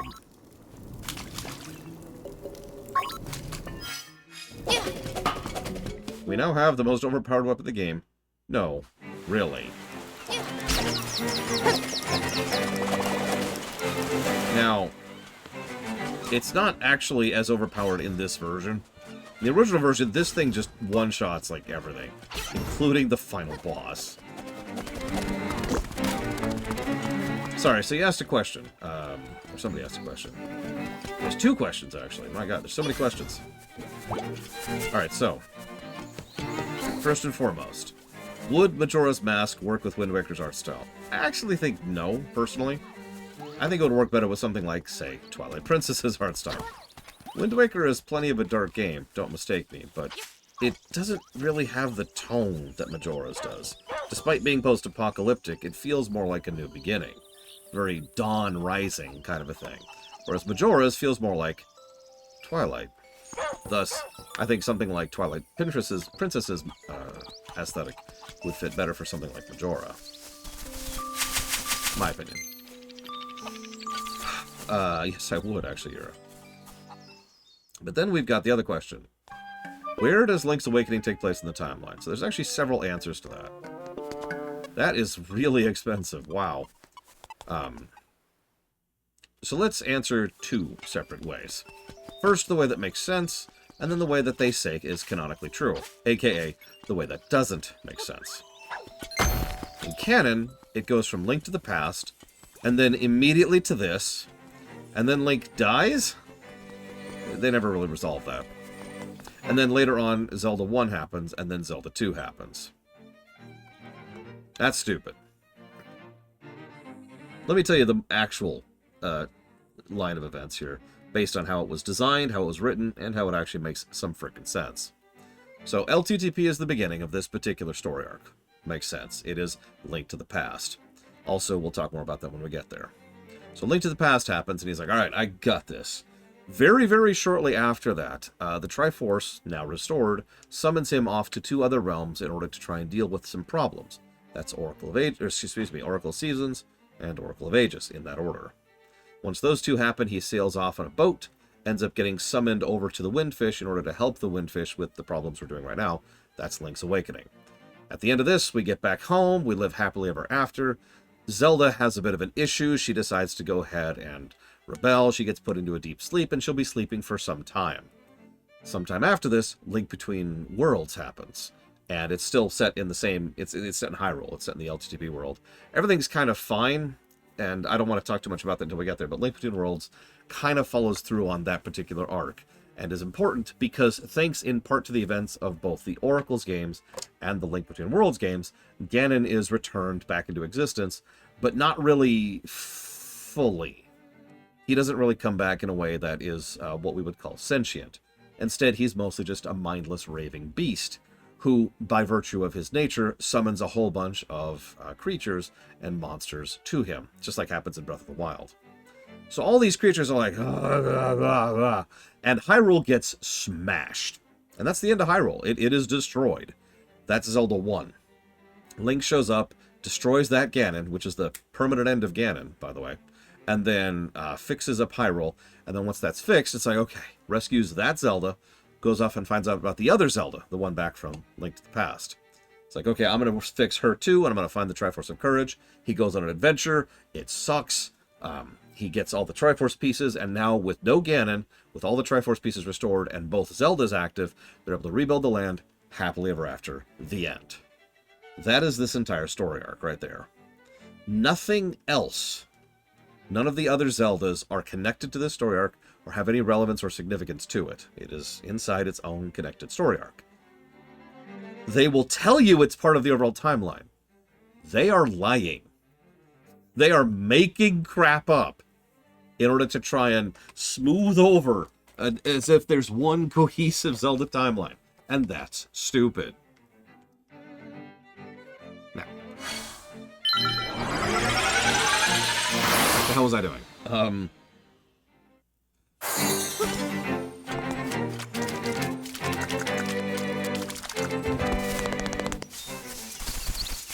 The biggest lie of the Zelda franchise is the concept of there being one Zelda timeline.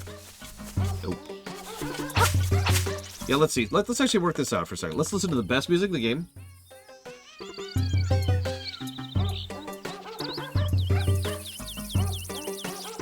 Okay, let's go anywhere other than here. Yeah, exactly. Breakfast sampler.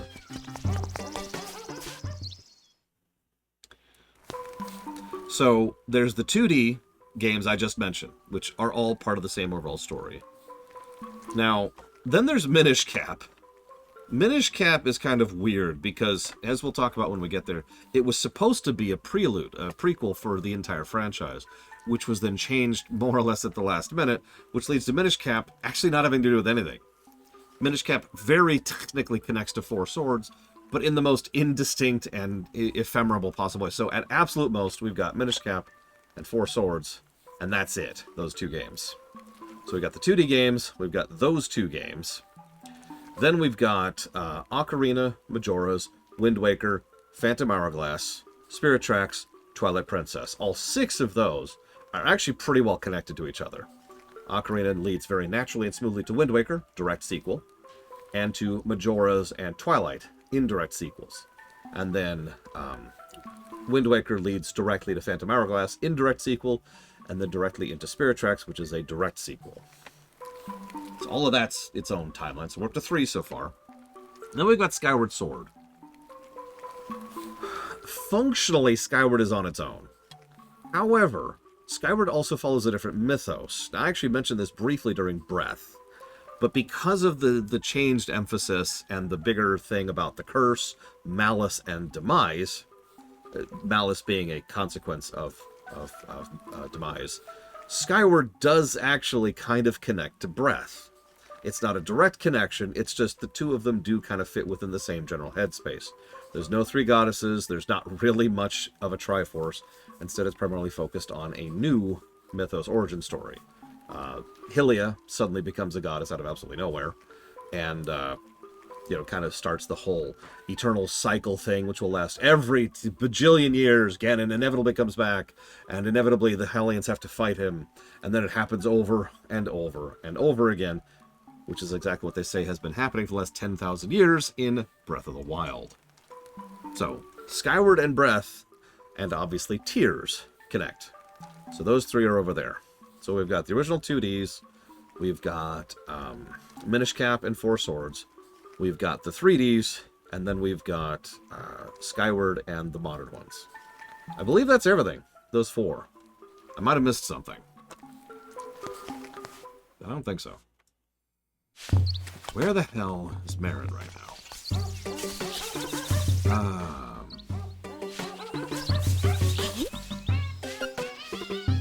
I dreamed I turned into a carrot last night. Why?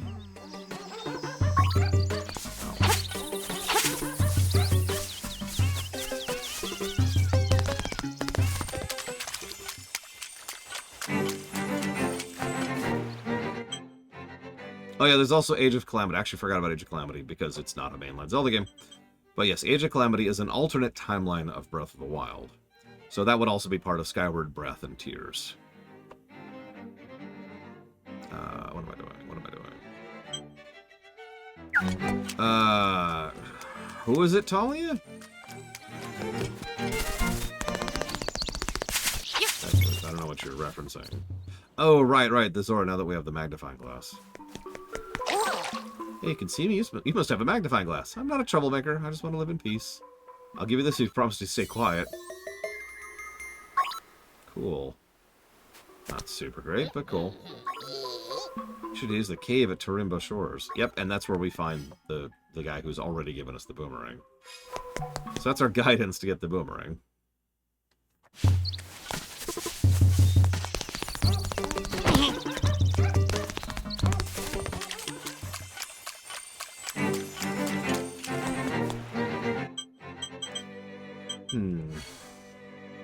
Yeah, I'm not sure where Marin is. I didn't see her in town, or I didn't see her here. She might already be on Tall Tall Heights, but she shouldn't be there until we have the blue Kuko, I think.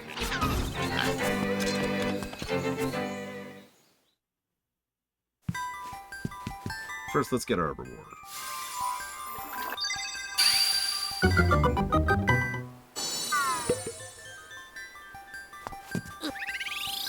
Why is the goo from the seashells so nuclear looking, too? That straight up looks radioactive.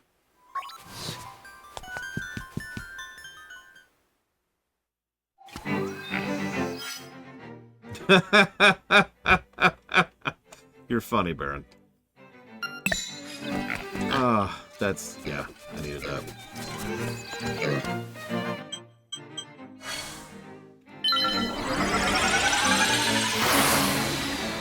So I'm assuming you don't know this because you asked that question. I love Four Swords. I have played it many, many, many times. It used to be one of my most replayed games on the GameCube.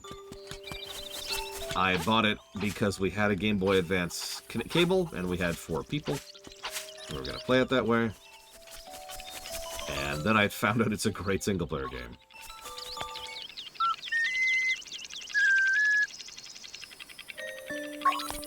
Okay, we still don't know how to play the ocarina. Cool.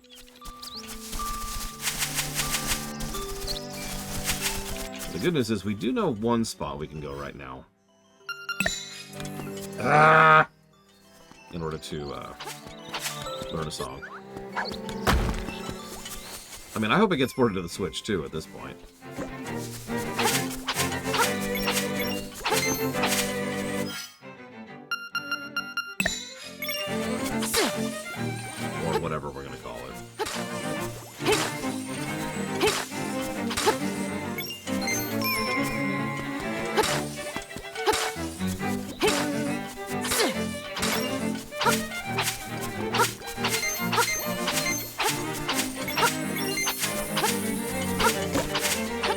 Here's a fun question. What do you think they're going to call the Switch 2?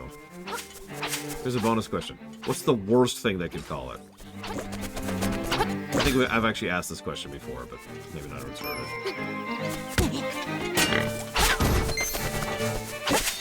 I still like the Switch U.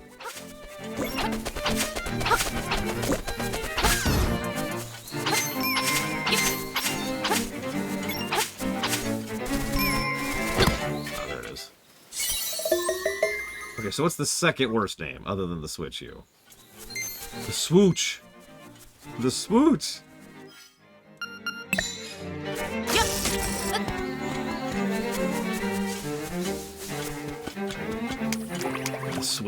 The Sweech!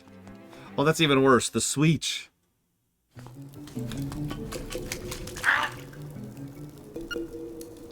Yep, for 300 rupees.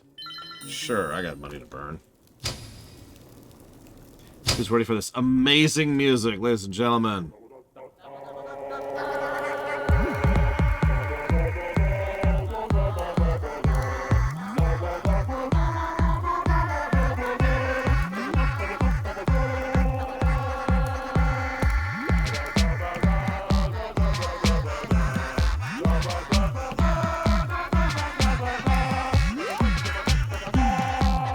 Yeah, it's pretty bad.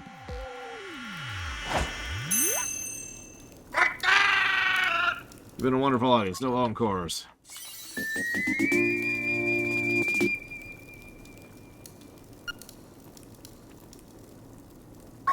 Yeah, the Switch. The Switch is just a terrible option. Probably Ginkgo, if you think about it. That makes sense.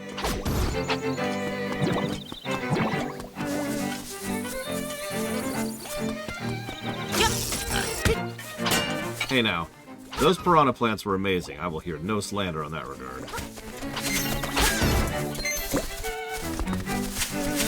I kind of wish we could see Ward again. I don't really have a good reason why. I just kind of wish we could. The Switch. Everybody's having the same idea. Yes, the Switch continues to be the worst idea. I agree. The Switch is probably the worst idea they could come up with. That's the best option we've had so far.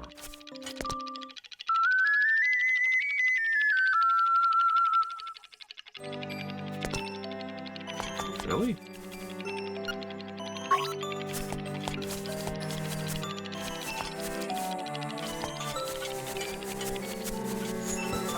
Oh, right. Yeah, that makes sense. Listen, I'm not playing LTTP, you're playing LTTP, Talia.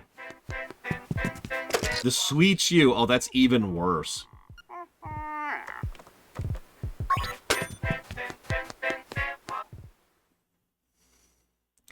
Oh yeah, that's another thing, Mr. Ed. If you're gonna watch MLP, maybe skip the first season. Different team, different objectives, different writers. What's funny is Wart shows up pretty much every time there's a dream thing. And for no other reason whatsoever.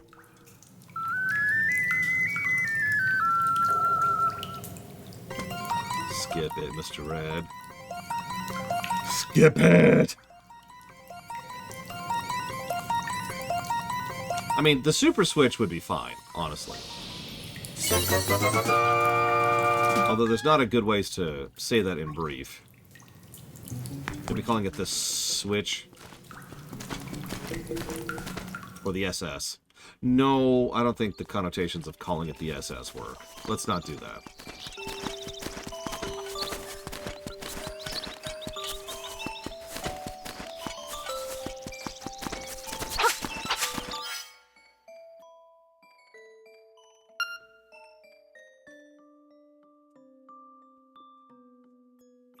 Look, it's fine, it's fine. Anybody want to play some SS?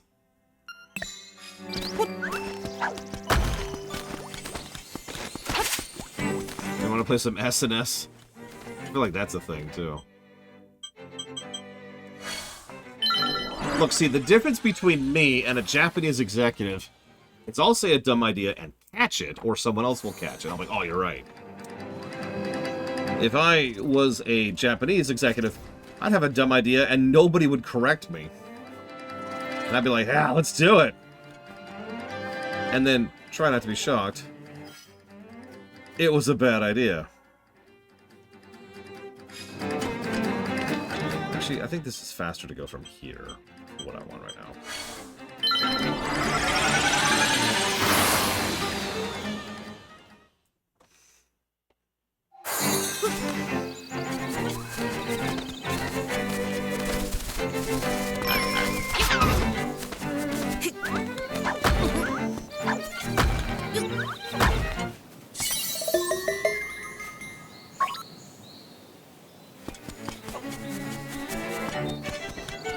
Yeah, let's call our new console the Wii U. That's stupid.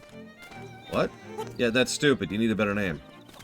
You need to clearly demonstrate this is a new thing. I mean, literally calling it the Super Wii would have been better, and that's also a terrible name, by the way. If I have to explain why, then you're fired.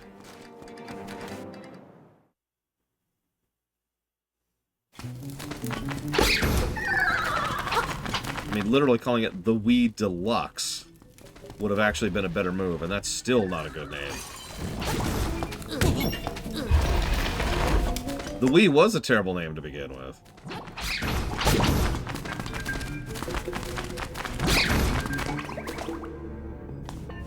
Let's see, so we had the GameCube, right? And we transitioned to the Wii, and they really wanted to distance themselves from the GameCube because they're stupid.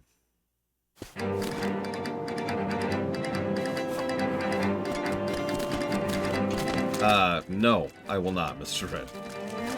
But you probably know why. Can you guess why?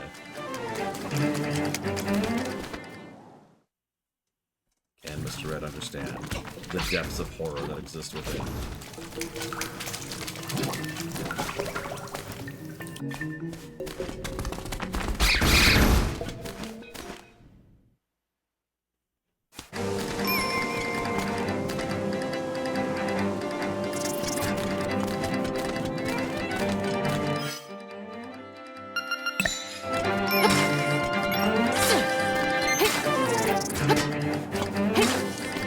Because I've already seen the show, Mr. Red. Why do you think I can quote it so effortlessly and easily?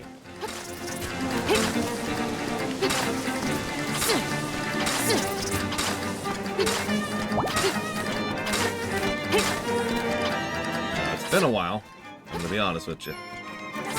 Yeah, I think I've had my fill, thanks.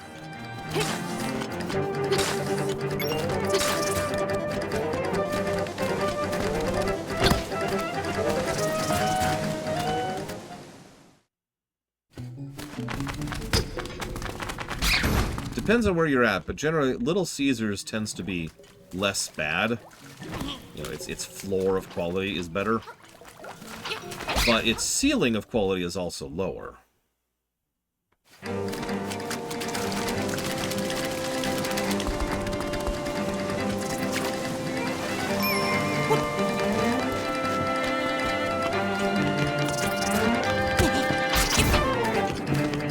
I mean, I'm going to be as honest as I possibly can, Mr. Red. That show is not worth analyzing. I'm fine with doing 4 episodes. That's cool. But what that really is going to boil down to...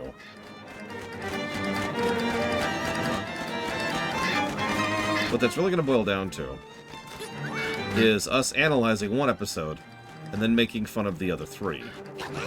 And I mean this with legitimate sincerity. There's only really 2 episodes of DKC worth analyzing. Any episode in Season 1, and any episode in Season 2. Because they're all so copy-pasted and so templated that anything I can say about any of them applies universally.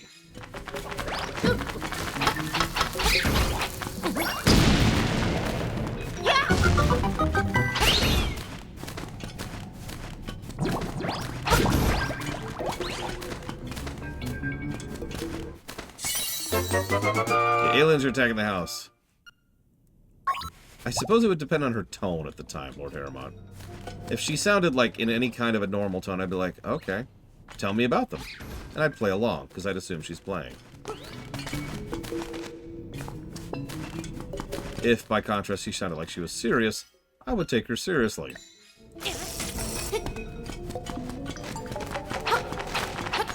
See, here's the thing. It's probably not aliens. They're probably not attacking. Everything's probably fine. But it costs very little to treat it like it's serious, and then to go try to deal with the situation. If things are real, and you don't deal with it, the consequences of that suck.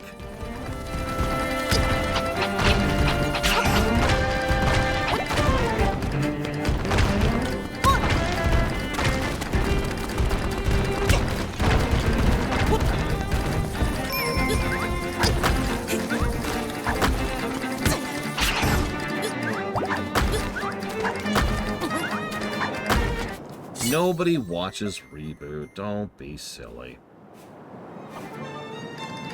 Besides, we all know Gigabyte is the best villain.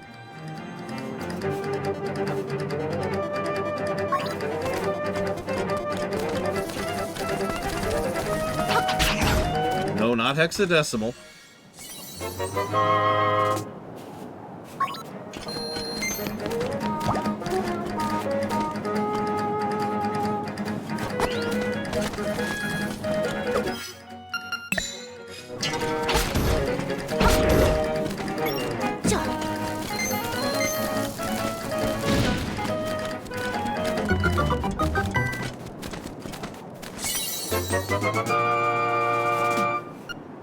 Listen, anybody who's actually seen the show, they know who Gigabyte is.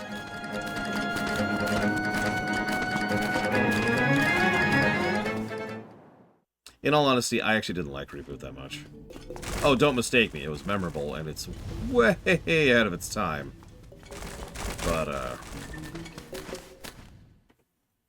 I mean, I don't know, it didn't have anything for me. I know, stay ahead of that.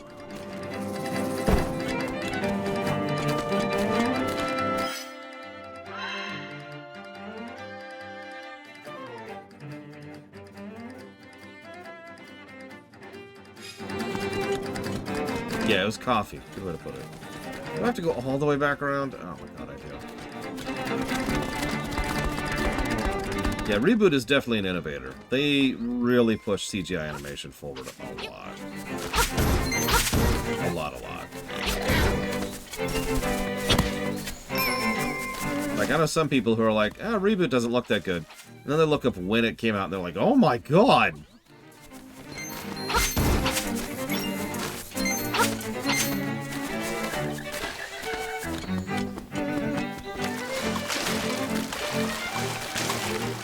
Yeah, but he's watching season 1, Ross. I mean, just...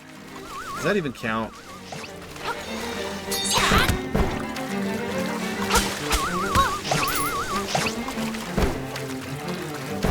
For 80s GTA 6 over modern.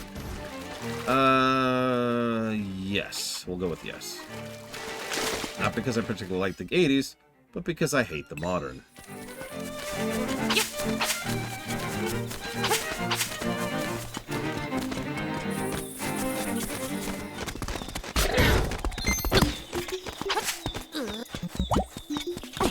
So there's a second MLP show, or more accurately, there's 5, but let's ignore that for a second. I don't remember what the subtitle is, and I don't care. It's G5. It's G5. The show... I don't want to say it sucks, because it obviously doesn't. But, man, I do not like the new show. Now, I'm not just talking about that to bash the show, because I'm actually going somewhere specific with that. They have touch phones, like modern phones, in that show. And it's a fairly major component of at least one of the characterizations and interactions. Like, they have social media. And I get why they do that, and I kind of don't care.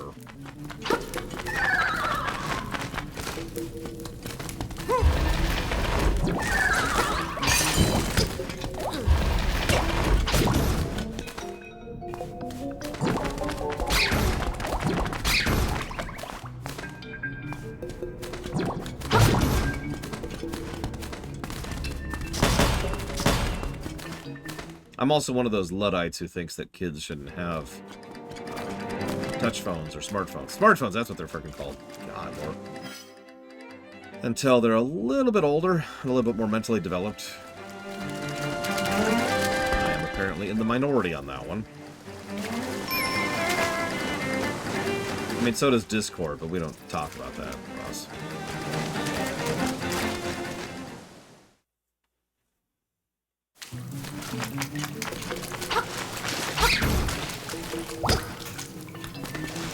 Yeah, teenager years at the earliest, I would say.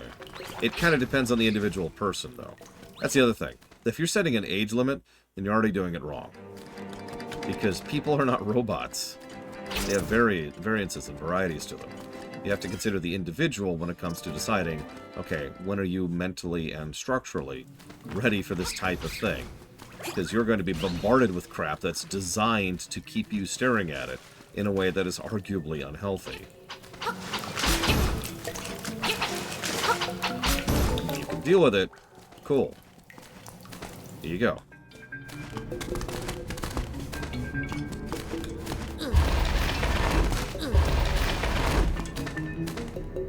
Did I really? Okay.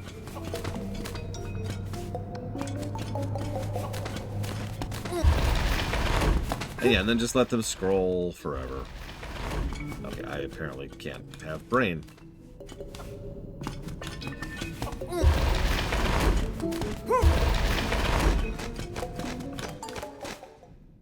Damn it, Savicon.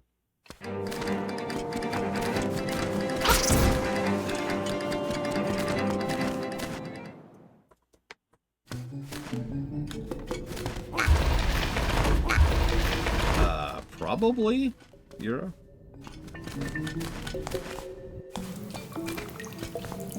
I mean, it's perfectly possible to use a smartphone and not have any particular issues with it.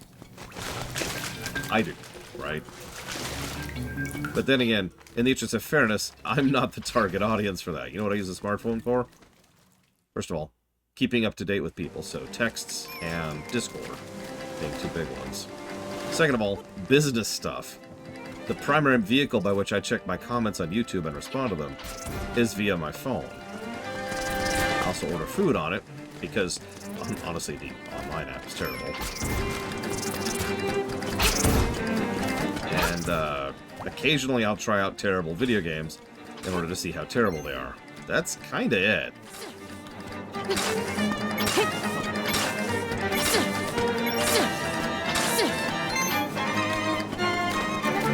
Well, I took a wrong turn earlier, which involved going a very long way around to get back to where I was.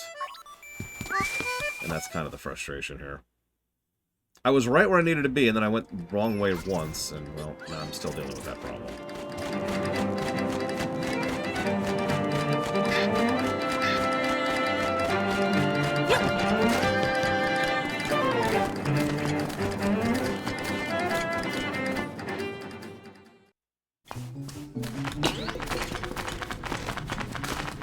Oh yeah, I also use my phone to call people. I know. It's this brand new thing. You can actually use your phone to call people now. They just came out with that patch, like, last week.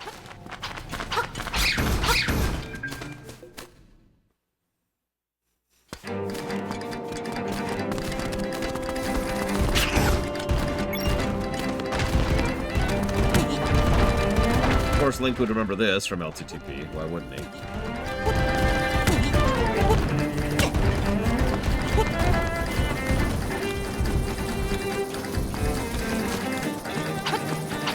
I like good Dynasty Warrior style games, of which there's not very many.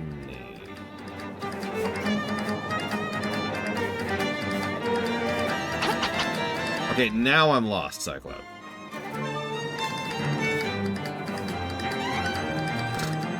This is the Google moment right here.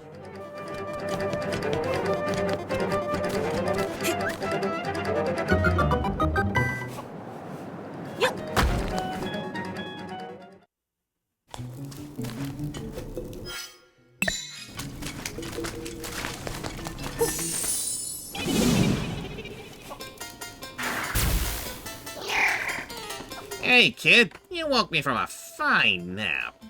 Thanks a lot, but now I'll get my revenge. Are you ready? Okay, I'll let you carry more bombs. Are you ready?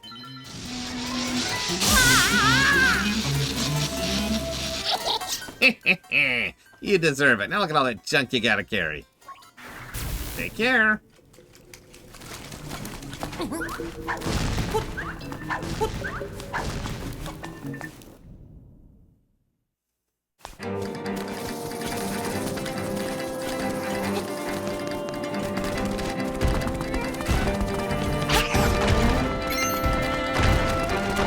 That is one of the worst things I can think of, but well.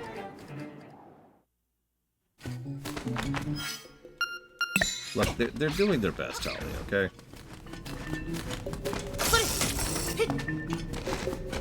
YouTube poop refers to a category of videos, which I am not into. Oh, you've got to be kidding me.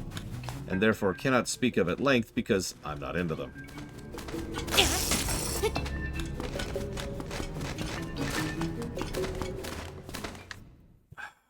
Okay. Yeah, the intent is to amuse.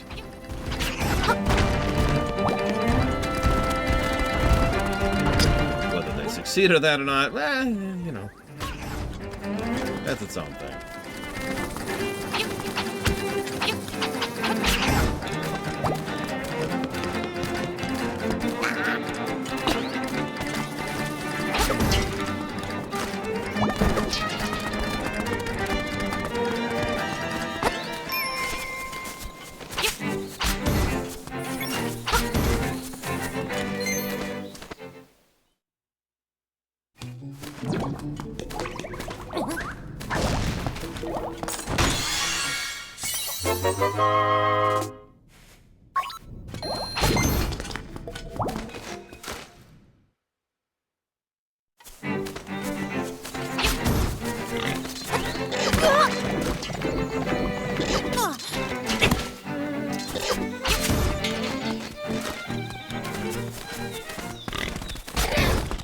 Perfect time to watch a video like that, Sonicom. I will admit, even Terminal Montage isn't funny to me all the time, but I can at least recognize the sheer quality of the animation on display. He's actually a really good animator and choreographer. It's kind of crazy how much detail he can put into mere seconds. And I know, that's a really boring and dry way of saying it, but it's still true. Like, have you seen his Breath of the Wild video, which is one of his older ones at this point, but I'm pointing it out specifically because it so perfectly encapsulates what a Breath of the Wild speedrun looks like. And he even gets the specifics of why certain things happen the way they do.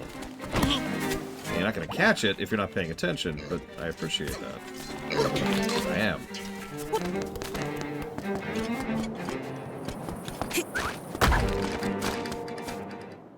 Yeah, and then there's the Water Temple one. Did you notice that every single time he opens up the start menu, he has a different sword equipped?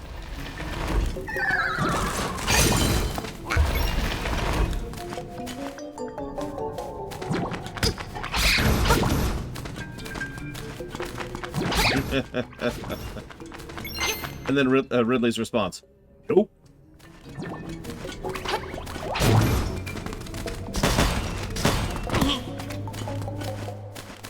Oh yeah, then there's the different endings between the Super Metroids.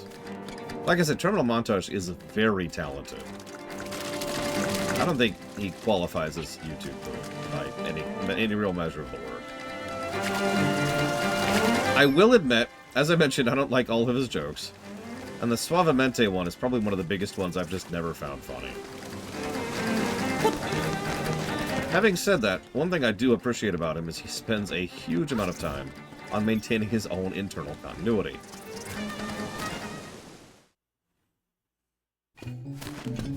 Alright. That's why. The bird. That's why.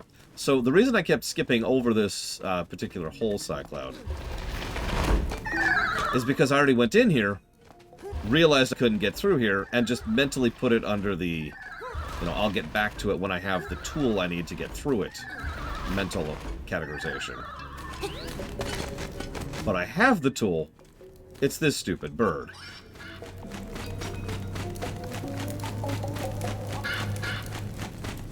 So, that's my fault. Yeah,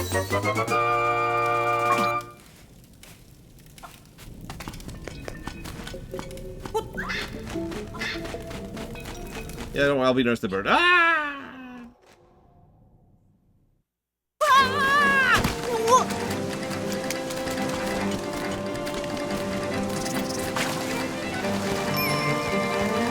I'm sorry, what, Baron? It's a good bird, Savacom.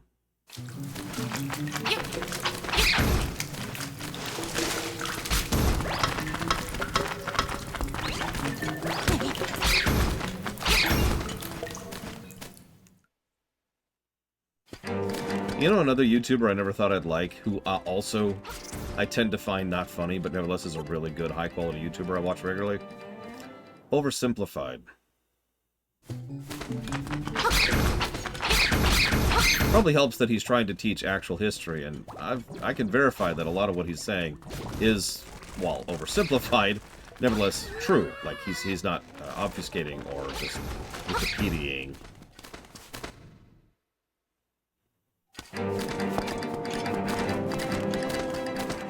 And he is also very funny. It's just he leans really heavily into the crude humor sometimes, and that's just not my thing, so that's all that is. I'm sure he kind of has to do that because he is so big that at this point he can't afford not to.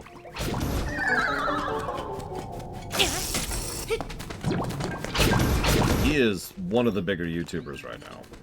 At least when he pops up.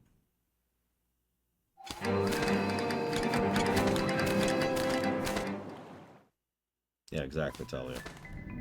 Go and get a heal. Very true, Ginkgo. No judgment. He likes to hit random stuff, too, instead of the big... I mean, he already hit World War I and World War II, some of the earliest stuff he did. He likes to hit random stuff now, and that's a good thing. We need more people, in my opinion, being aware of and being cognizant of a lot of history that isn't just the big bullet points.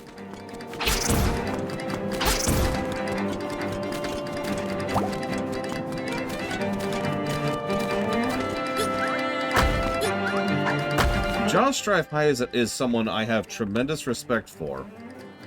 But yeah, he and I disagree pretty strongly when it comes to MMO design.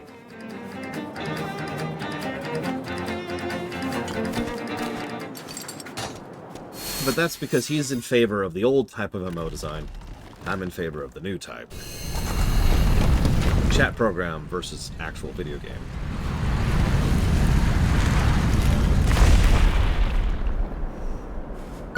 He also tends to be anti-quality of life features, which is one of the things that I care about the most.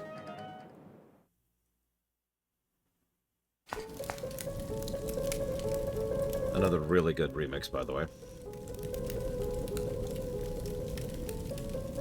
Probably one of the better ones.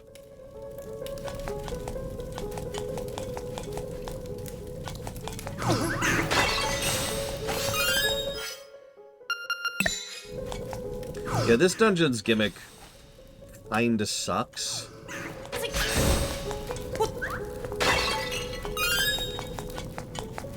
In all honesty, if there's any time I was going to pull out a walkthrough, it's probably for this dungeon. We'll see how we do. But I will admit right now, I was expecting walking in that this would be the dungeon that wouldn't get, you know, as many positives as other dungeons do.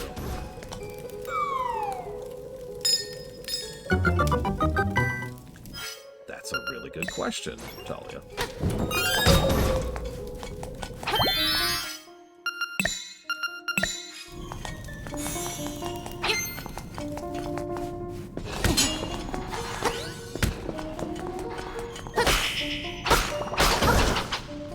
Didn't kill the Gibdos.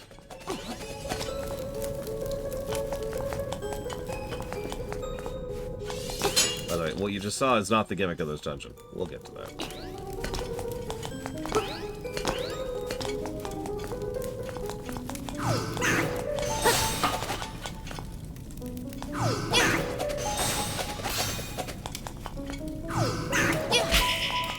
Well, it freezes him.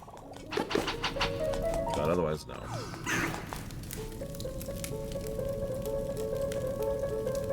I mean, I doubt Josh Drive Hayes even acknowledges that I exist or gives a wild crap about me. So I doubt that would ever happen. But I would respect him, absolutely, because he is worthy of said respect. Also, basic human decency.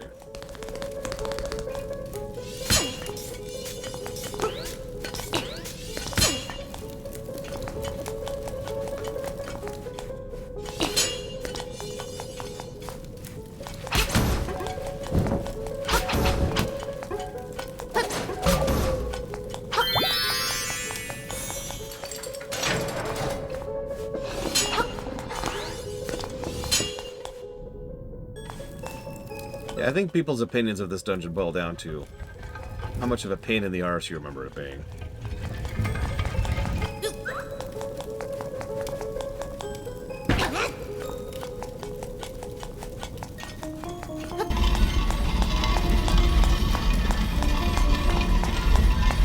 Consequently, I remember it being a hell of a pain in the arse. No, Peter. I don't think we're actually going to beat the game today. I will take it, Lord Herman. Josh Strive Hayes is currently considered one of the #1 people when it comes to talking about MMO design, which I'm going to admit, 100% honesty for a second, I find a little insulting. It's like, I don't know. Imagine you have spent a large amount of your time and effort and resources studying one particular thing. When someone else comes along and like, yeah, that's my thing. It's like, okay, cool.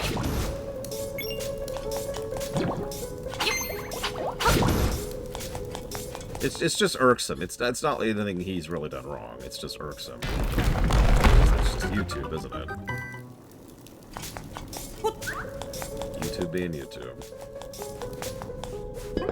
It's not like I YouTube anymore, so that's whatever.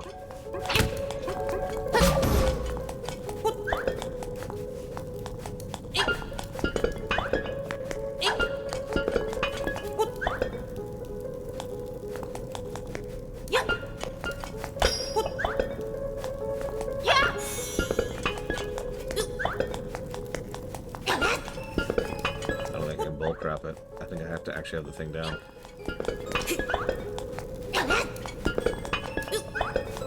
Let's try doing this. Oh, there we go.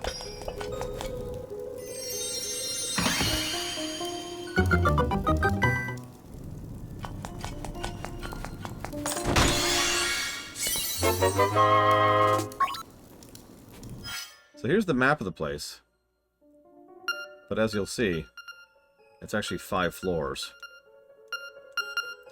It's actually a pretty big dungeon, all things considered. Damn it, Mr. Ed. Why would you? I always do.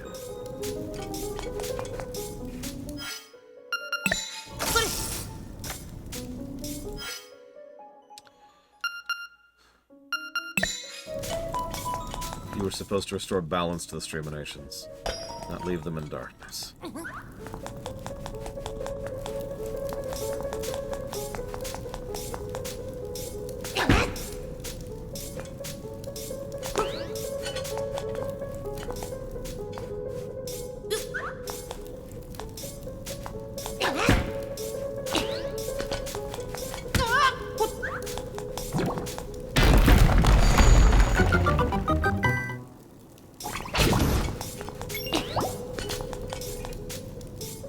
Yeah, exactly, Chill Pangolin. They move in L's.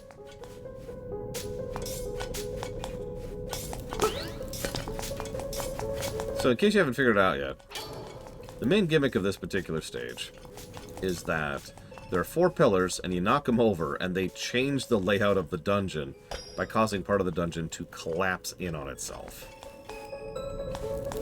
Which rather fundamentally change... Oh yeah, there's our Kirby, by the way. Fundamentally changes how the dungeon layout works and how you interact with it. If you don't understand why that's so frustrating, let me put it to you this way.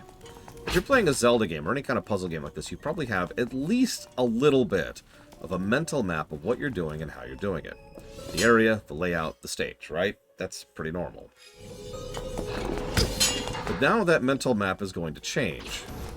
And it's going to change in a way that you can't really know or predict. And once you see the new room, your mind is probably going to think of that as a new room. Not the same room, but a little bit different.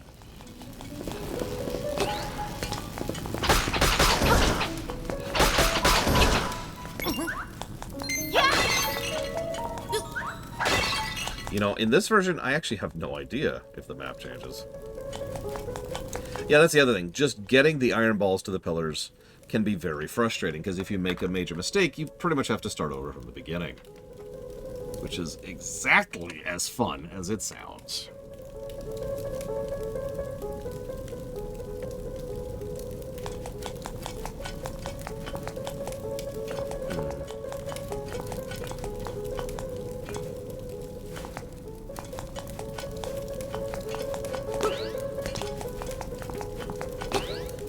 I wish I could jump on top of the damn things. That would really break the dungeon open, wouldn't it? Entirely.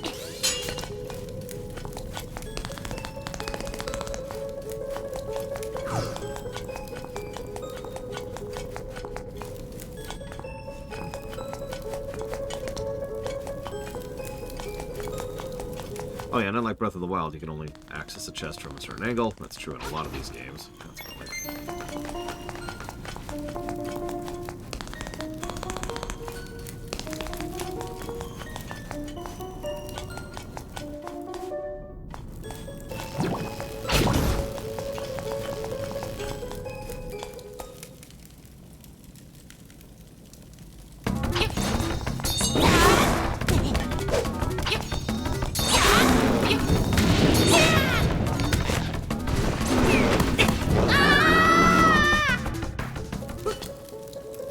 There's also stuff like that. I should probably go ahead. Do this. Whoop. No, that's right. I think I would be surprised. Yes, Hero.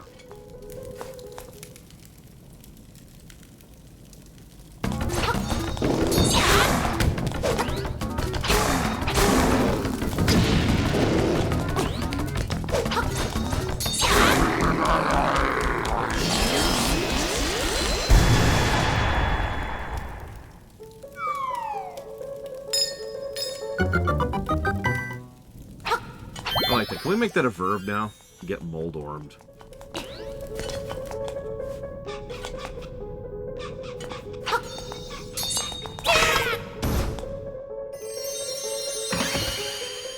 We'll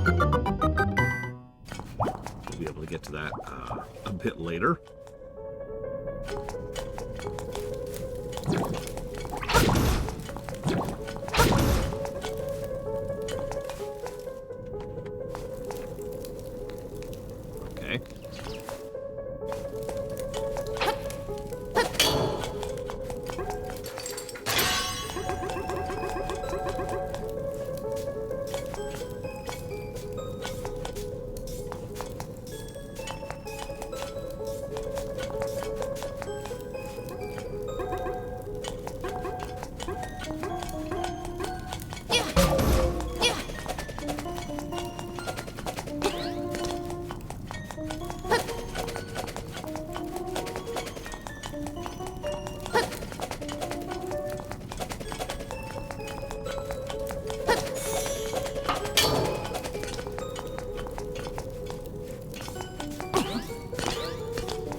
Mirror Shield.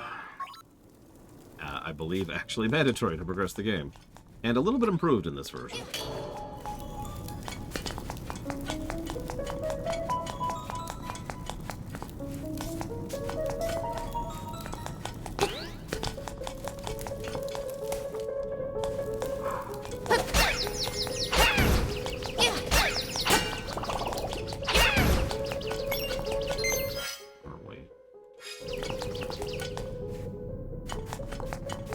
A lot of bottomless pits this far up. Go figure. I always thought this guy was a rat in the Game Boy version. Hey, Runt, think you can take me? Alright, boys, get this punk out of my face.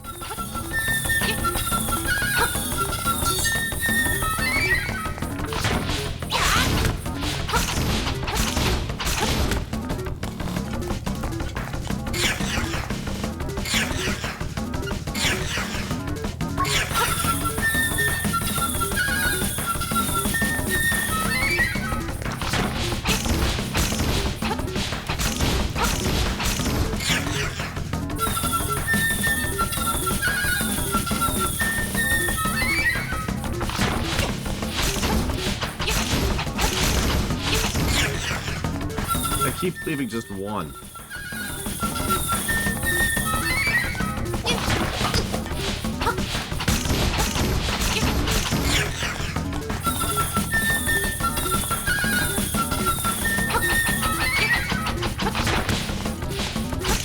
I don't understand why that didn't hit, to be quite honest with you. That's true. This game is objectively woke, because the whole point is to wake up.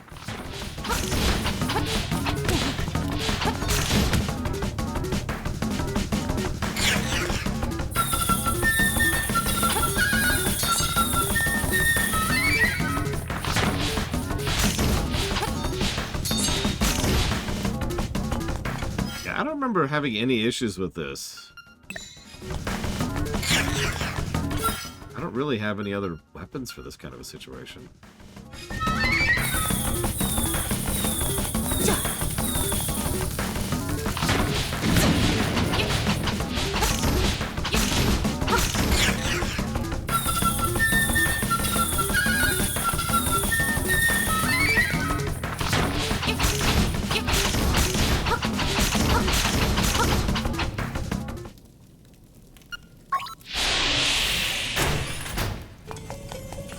Okay. We've silenced the flute.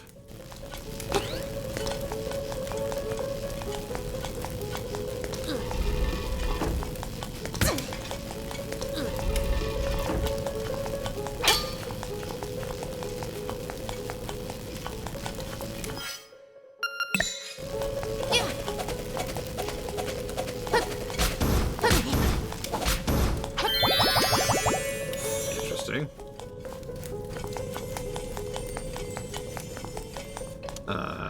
I do have an orc character. In fact, I think I have two. But he's level 10. And the other one's level 1. Which probably answers you, Dira. Nobody likes the orcs. They're all green. Weird looking.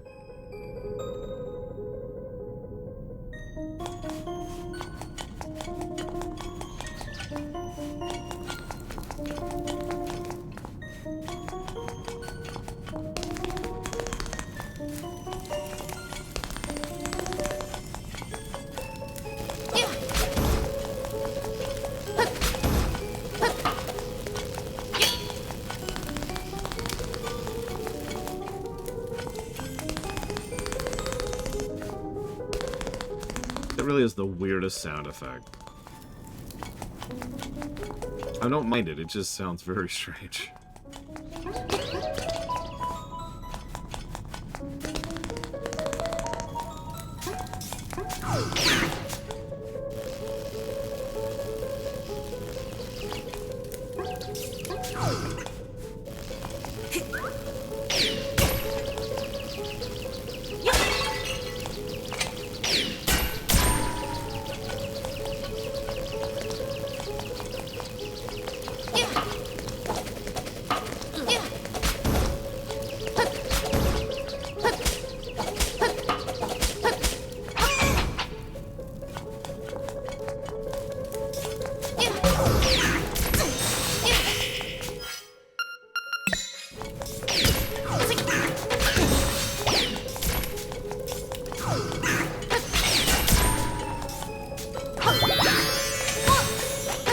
Oh yeah, I can do this now.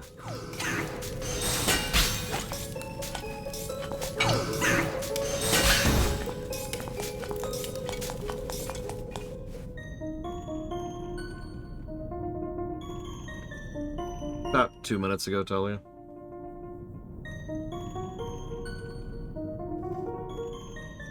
I need a quick minute. I'll be right back.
think I may have bomb jumped getting it early, Talia.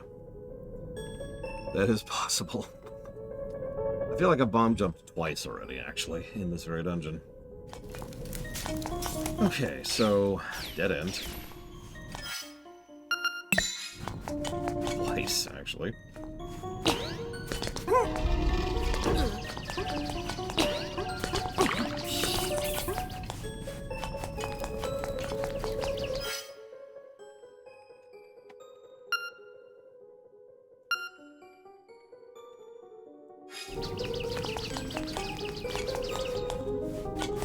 Let's go check the shortcut.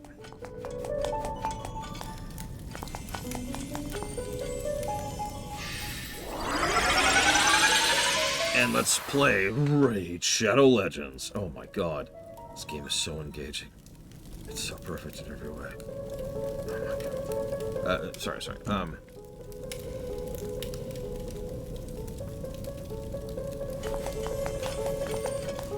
What, the one after this? Yeah, I have some bad memories of the dungeon after this one. We'll get there. Would I rather have my niece play Fortnite or Raid Shadow Legends?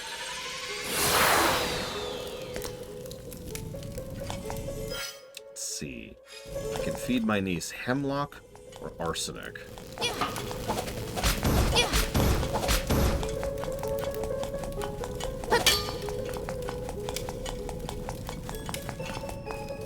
Honestly, those are both so bad, I'd probably just flip a coin at that point. Especially for her.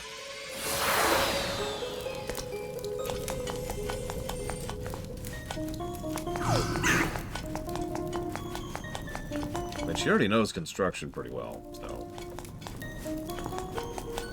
she's probably got that lock on lockdown.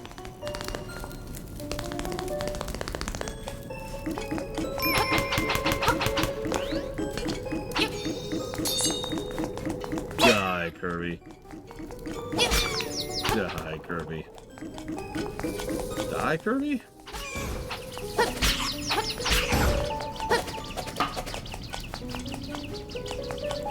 That's true. If she plays Raid Shadow Legends, she'll be like, ugh, this is dumb.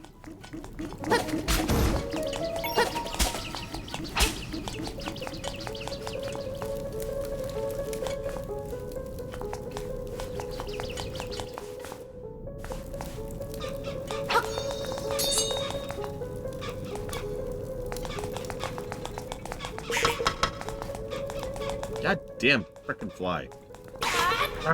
God damn it. I don't even know how to get rid of those types of flies. I'm not used to having those types of flies. They're not fruit flies. They're just really small. Like, they're actually gnats, I'm pretty sure. And they just keep beelining from my face. I don't know where they're coming from. I've killed 3 already.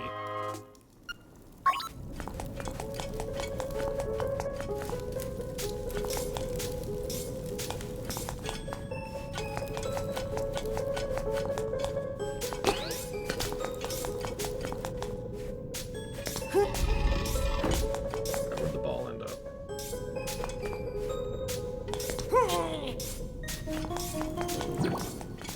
Okay. Where'd the ball end up?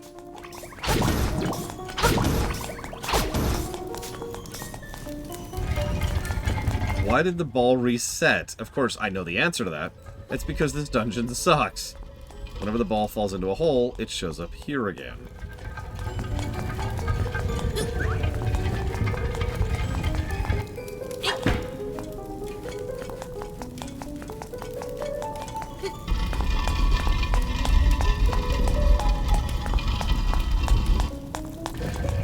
Now that's an interesting question, Ross. By what do you mean, pray tell?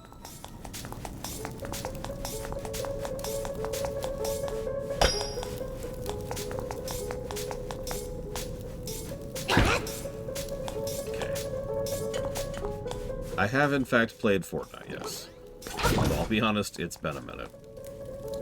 And I mostly played around with the single-player mode, which most people don't know exists. Or, I suppose I should say existed. Okay.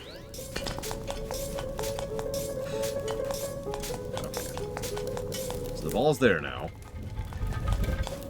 I guess I have to go this way. Yeah, see, this is what I was talking about earlier. I functionally lost progress earlier because the ball went down the hole and I didn't notice. So I completed 2 additional quadrants of the dungeon. And then I was like, oh, I'm an idiot. I forgot about the ball. And so I have to redo those sections pretty much all over again because I forgot about the ball. Naturally, this is my fault, not the game's fault. But the game still gets the negatives for it. Yeah, I don't know, like, where exactly in this region there would be pipes around here in Arkham Axis. I mean, I can do that in my bathroom, which is 4 doors that way. But otherwise, I don't know what to do about that. Yeah, you also have to keep track of which platform is at which level, because you can't switch at will. Yeah, no, I think you're right. That would happen.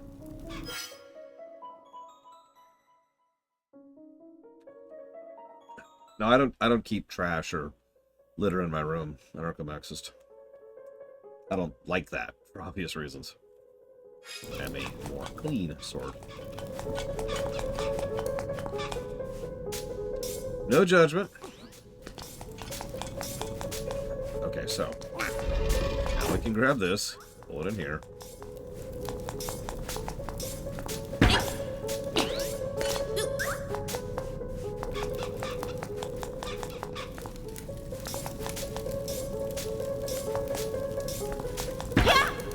Don't go in. Okay, thank you. So now the ball's over there.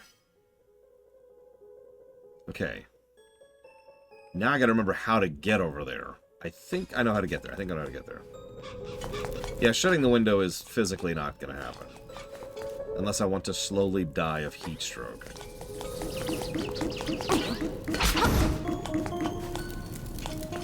Yeah, I think this is the first dungeon that's honestly objectively worse in this version of the game.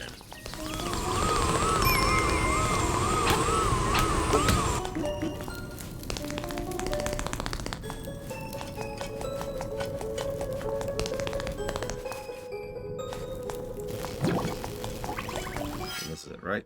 Yep.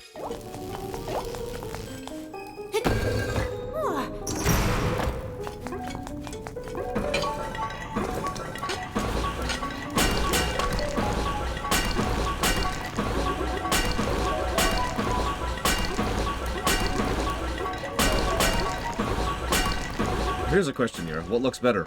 Street Fighter 5 or Street Fighter 6? Real question, too.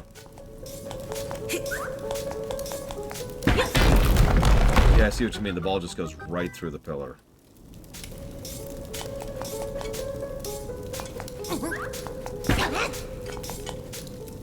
Okay, now that's lined up.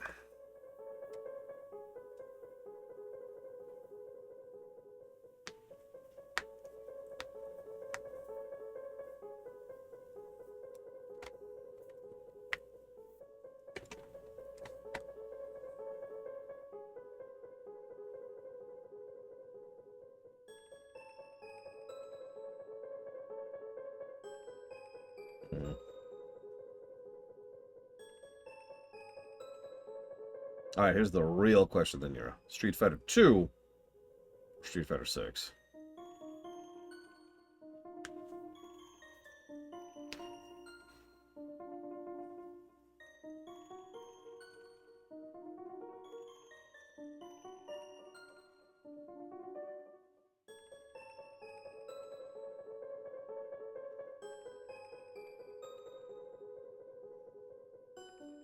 What?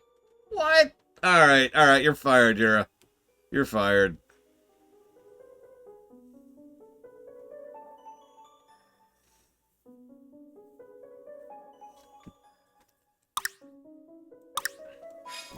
Alright.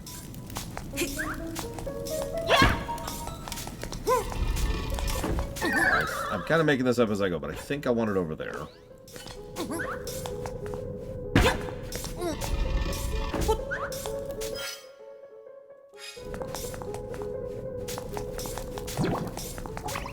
And here?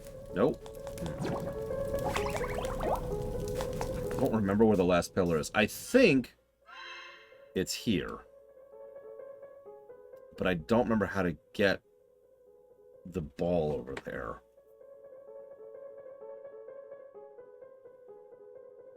Yes, Yura is fired from having an opinion. How dare you?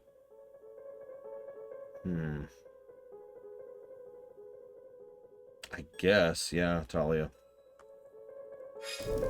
Yeah, I don't actually know what else to do. So, Bling. And then we just need to redo like half the dungeon. Oh my god, I hate everything. I'll be right back.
Why do you keep asking about the 80s era?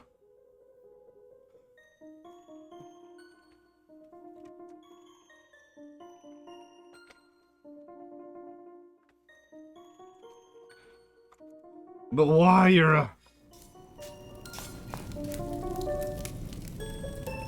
I apologize. I was actually getting up to check something with regards to my AC unit. Turns out the mesh I have there is doing exactly what it's supposed to. And keeping a whole lot of gnats out. There's a lot of dead gnats in it. But here's the weird part. There's still gnats getting in. So what the hell? Don't worry though. That's not what actually delayed me so much. You're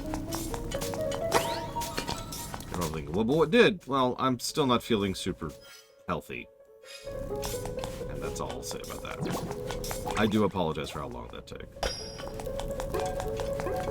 Pretty much, Tall Ceratol. Pretty much. No, the window has an AC unit in it. Blue Fusion Bolt. My fever is not yet gone, but thank you for asking.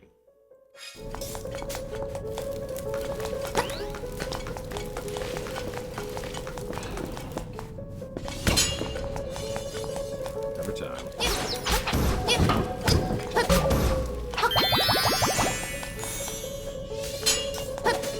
Well, I got a job to do something.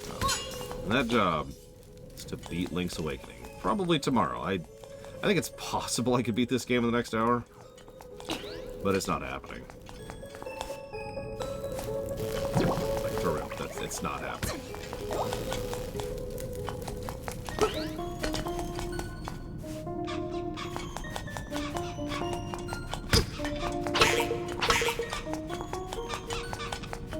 Actually, there is some bombable stuff, but okay, so it is still here. That's what I was double checking. Okay, so now that we have kept the bomb down here,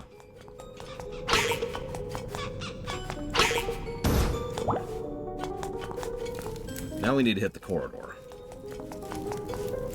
I do remember the corridor. That's a staircase, not a door. Actually, if you think about it, Arkham Accessed, I would have been made sick while playing Zelda 1 and 2. Oh, no wonder I didn't see that. Look at that.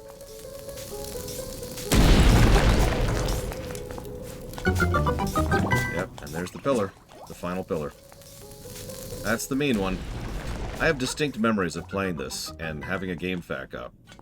And having difficulties figuring out what the hell I was supposed to do next. Because of this right here. You know, probably Euro. Right. Oh, that's really frustrating. Okay.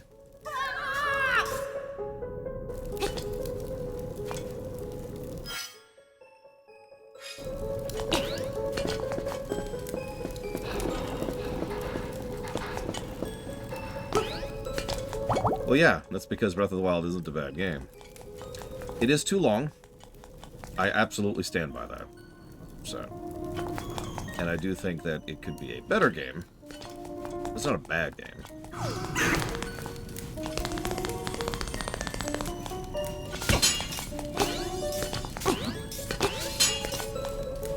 As long as you want to make it. Also known as too long.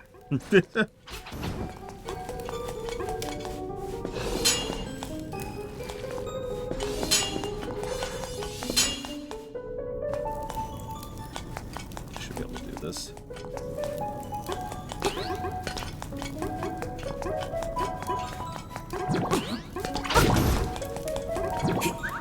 I was actually trying to think of another excuse to eject Second Quest and Master Quest from these review series.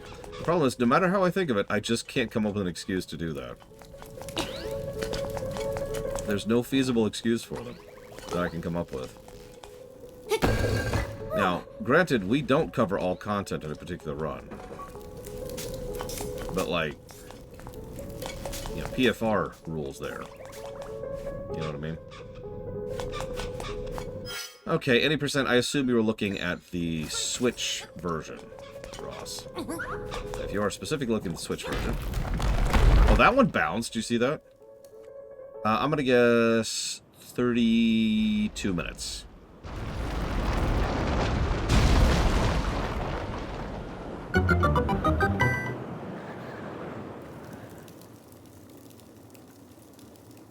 Oh, that's way longer than I thought.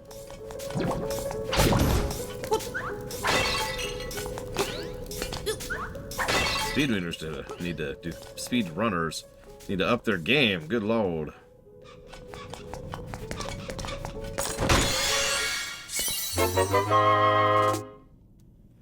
Is it really? What's it stand for in their case, Savicon? Okay. 2 hours, 48 minutes. I'm never not amused by how small the gap is in between 80% and 100% for so many different games. Pray for rain. That makes sense.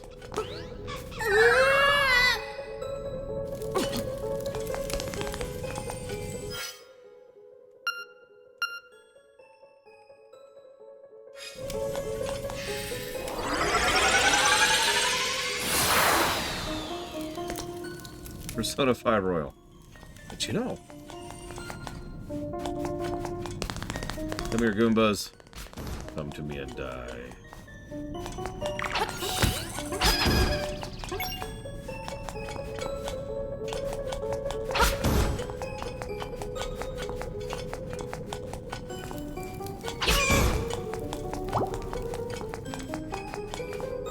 Not a lot I can do right now, so...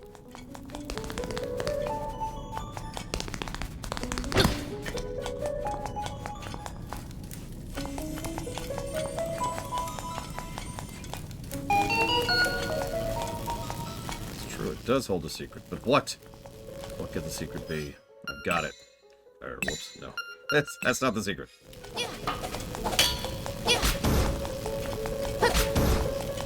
The secret is that Kingdom Hearts is light!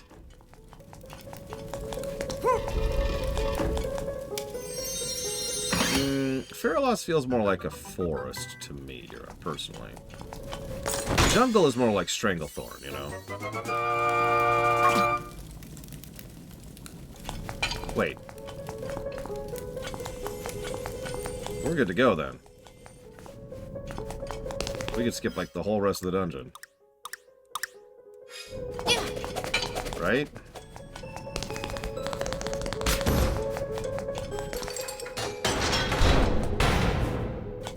Ah. I've been tricked. Damn it. Well, whatever. We do have the mirror shield, so we're good on that. We do have the boss key. God, this room.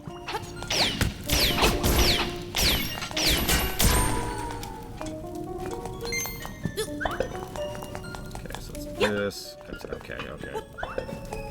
I do remember enjoying Birth by Sleep quite a bit, yes. God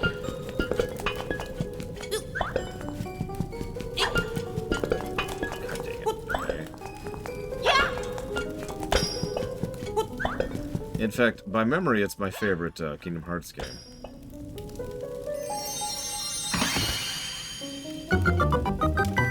We'll see how that lines up in review someday.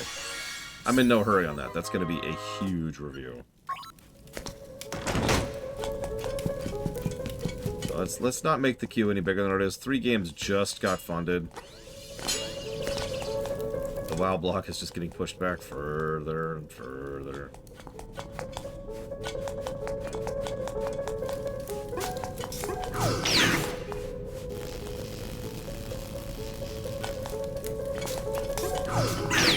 Thankfully, the alpha block isn't funded yet. Listen, there are no such things as good Star Trek games. We all know this.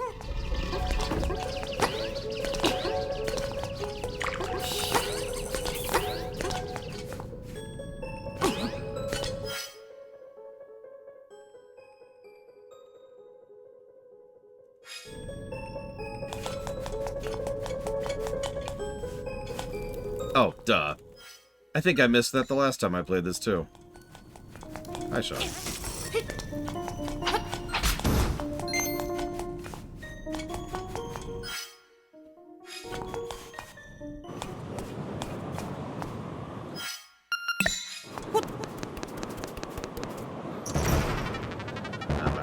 back. I'm gonna make you wish you were never born. Done.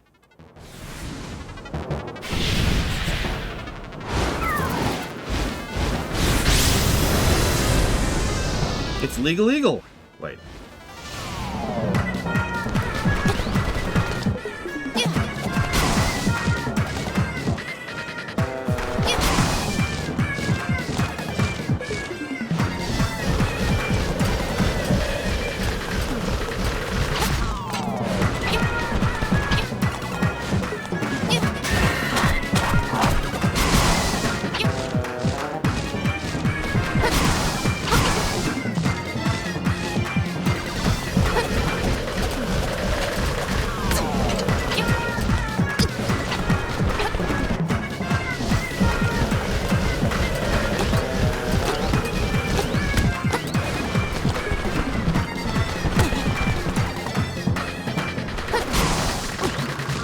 That's not the attack button.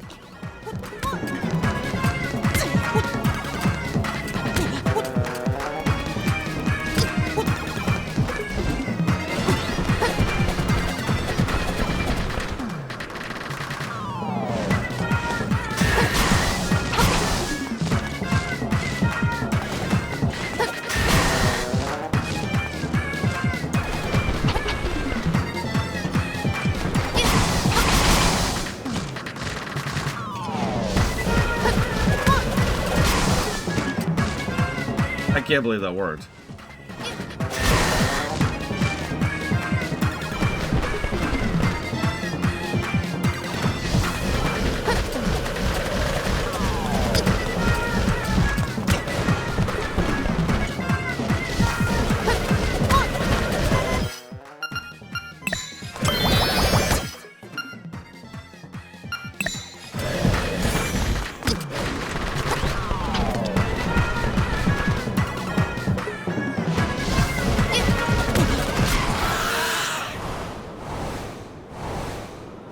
Energy gone. I lost.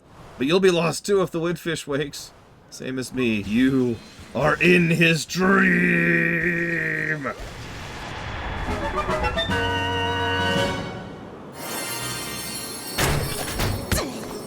A decent amount, Ross. Okay, not insubstantial amount.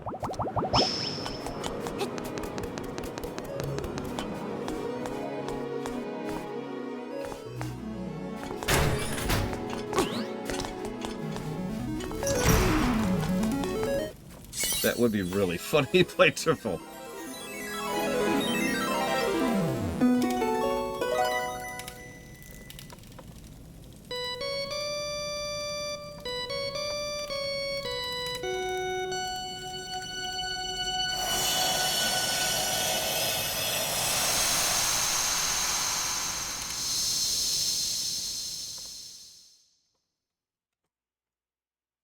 The ocean. Oh, the ocarina.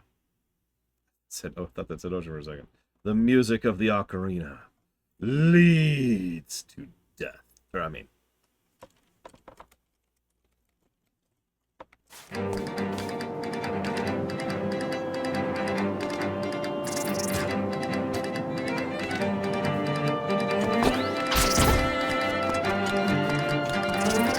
And nothing will make X7 better. Even that fan patch that just came out. I mean, that makes it better, but doesn't make it good. Oh my god, fuck to the past.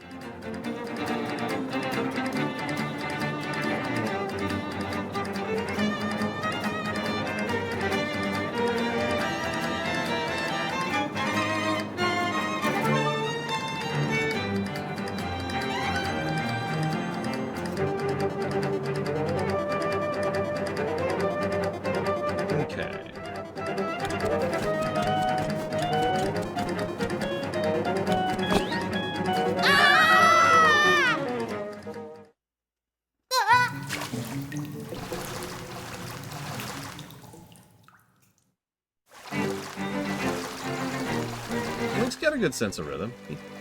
He knows what's going on.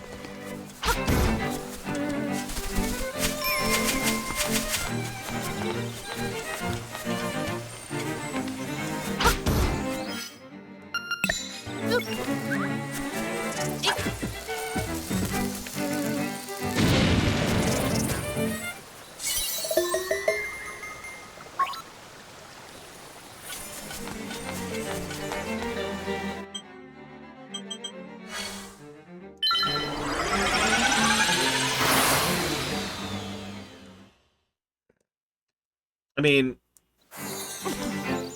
I would like to make fun of people not being able to get into certain games because of art style. But actually, it's more like it's nice that you finally understand what I'm talking about when I say I don't like the look of anime.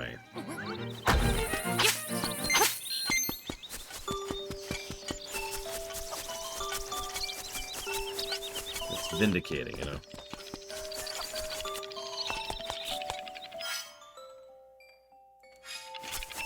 Let's see, which of my bottom 5 games would be easiest to fix? So we got Secret of the Stars, Starfield, Quest 64, Mega Man X7, and Devil May Cry 2. Let me think about that for a second.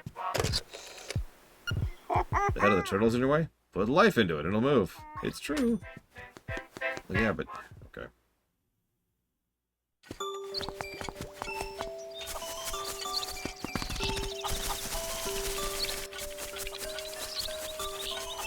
Yeah, ironically, I think Devil May Cry 2 might be the answer there. I don't think we'd ever turn Devil May Cry 2 into a great game. But, like, we could at least improve it to acceptability standards, you know? Essentially copy a lot of the design and concepts from 3, say goodnight to Crazy Norse, and then dump the rest into 2. Quest 64 has one good idea, just like Secret of the Stars has one good idea, which means fixing both games involves tearing out the overwhelming majority of the game. Out of Earth. Starfield has... well, Starfield actually has several good ideas, and absolutely fails at all of them. But that's the problem. Starfield would require fixing everything. Just everything. It's like, alright, hang on. Let's look at the combat. Fix, fix, fix. Okay. Itemization. Fix, fix, fix. Okay. Drop rate. Fix, fix, fix. Okay. Menu design. Fix, fix, fix. Fast travel. Fix, fix, fix. Ship building mechanic. Fix, fix, fix. Like, it's just, it would be so much work. If we're counting the stamina problem as everything connected to the stamina problem, which is how that usually works, Starfield would be improved substantially. But remember, that's a hell of a reach. The stamina problem hits a lot of angles. Yeah, story fix, fix, fix, fix. Just, whew.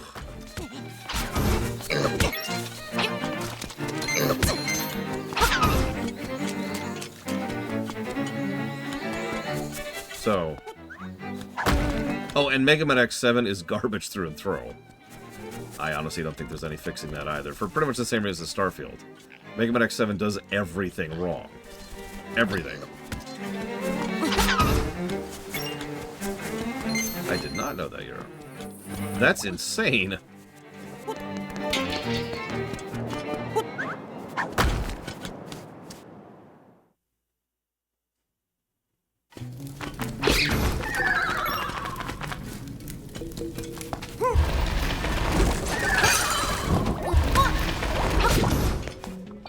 Yeah, no, I think the only answer there is Devil May Cry 2. Like, you could fix any game. The worst game ever made turned into FF14. But I think the only one that's reasonably fixable is Devil May Cry 2. So, top 5 scoring games. Do you mind listing them really quick for me? Just to remind me what our top 5 is right now. Top 5 scoring games, and how do we make them terrible with as few changes as possible? I know one of them StarCraft 2.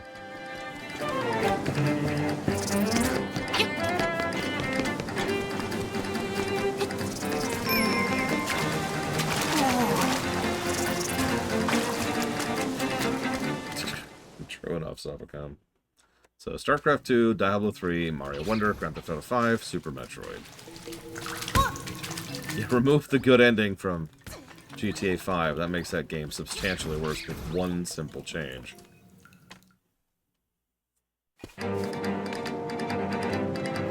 Too far. Ironically, I think StarCraft 2 is kind of the inverse of the Mega Man X7 situation. It just does too much right in every direction. I don't think we could make StarCraft 2 a worse game with anything less than a bunch of changes, so we'll just knock that off the list. Diablo 3 is actually pretty much in the exact same boat.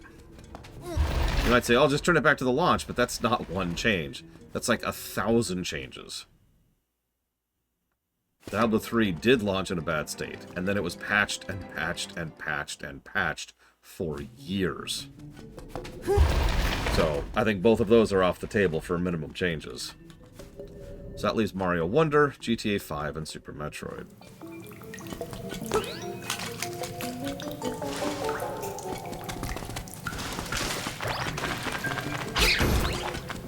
Is it this way? God, I am completely turned around at this point. Yeah, I was gonna say. So here's how we make Super Metroid orders. First and foremost, this is the wrong way. I am going the wrong way. I know I'm going the wrong way. God damn it.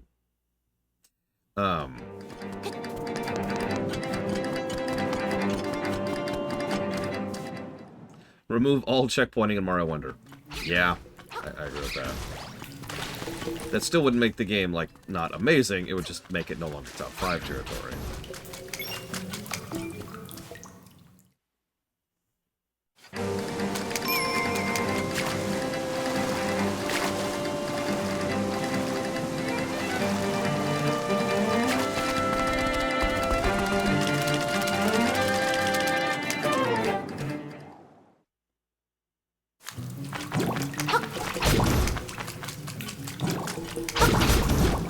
See, GTA 5, I can think of things like remove Trevor, but that's not really a small thing, you know?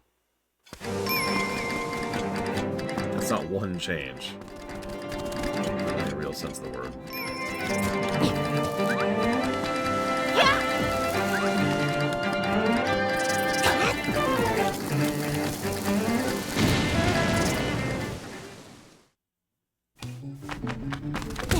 So...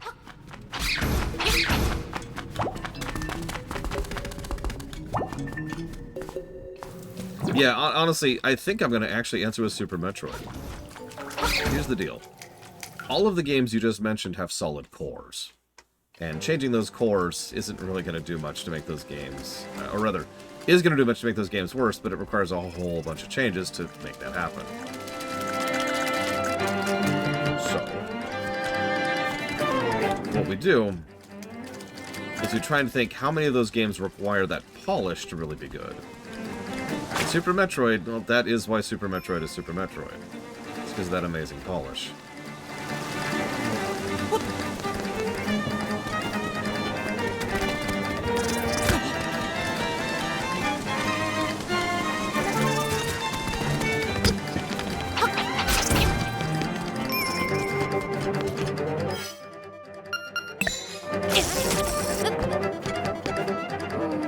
Somebody help! Hey, Lore. Some monsters put me up here. What should I do? I'm afraid of heights. I got you. Wow, that was a surprise. Thank you. Say, Lore, I don't know how to say this, but... Oi! Aaron! Taryn? Never mind. I gotta go.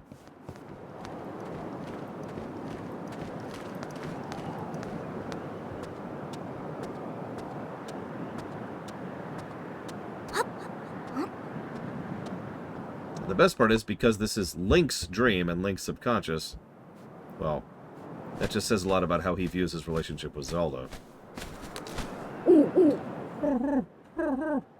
That girl sang her song in front of the egg. Her Ballad of the Windfish is a song of awakening. Did she actually intend to wake the windfish? The next siren's instrument is in the west. Play your melody so the unliving stone might hear. Show your courage. The windfish awaits.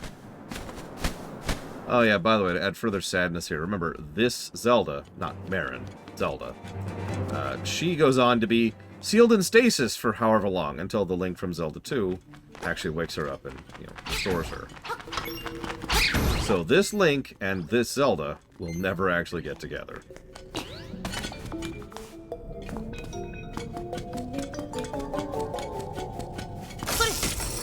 We should already have the Mambo. If we don't, this is going to be a really short trip, Talia.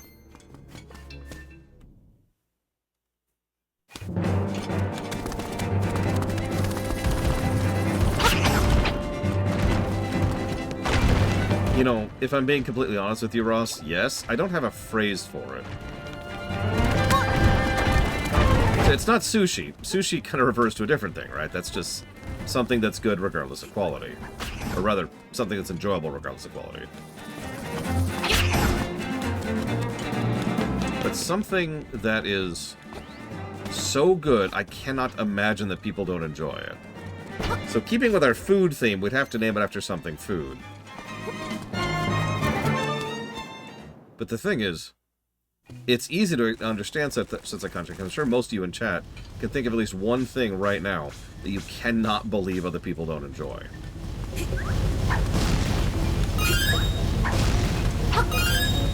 By the way, I've got several games like that. Diablo 3, StarCraft 2, World of Warcraft, Final Fantasy 6, Chrono Trigger.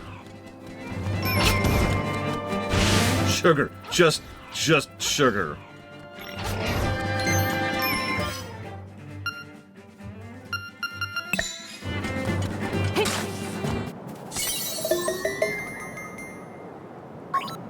I have not, Yura, no.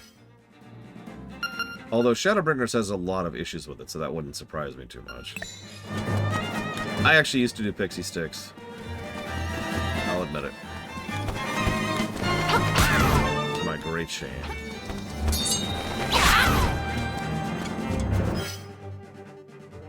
Yeah, how do you not like tacos?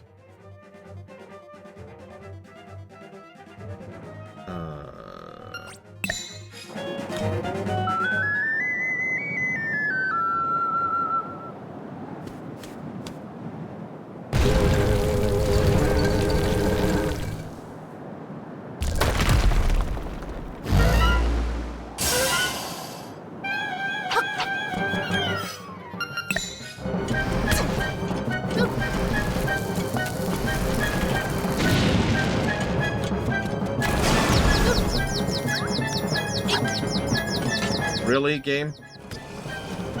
Really, game?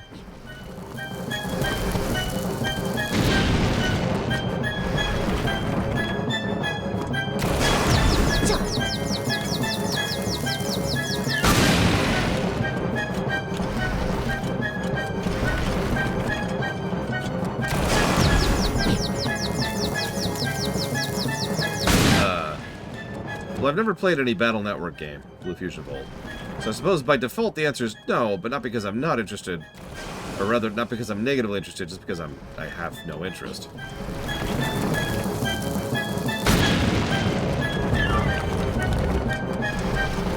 Yeah, there's a reason I try to use the phrase lack of interest versus negative interest. Negative interest is just absolutely not, screw you. Lack of interest is just no interest, it's a 0. I don't know, it never clicked with me, Era. Combat system, storytelling, I don't know. The whole thing just didn't work. I think you're right, Dolly.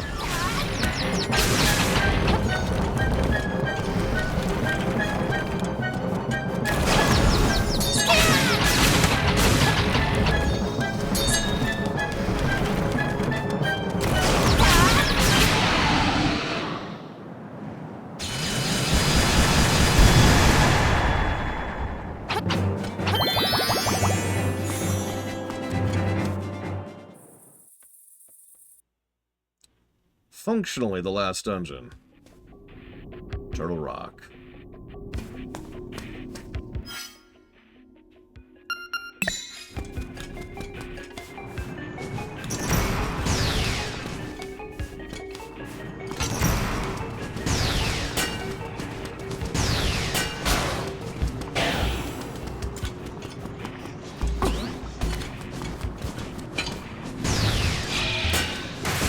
Ocarina or LTTP or Breath of the Wild. Although I wouldn't probably recommend Breath of the Wild as a first. So, Ocarina or LTTP, I would say.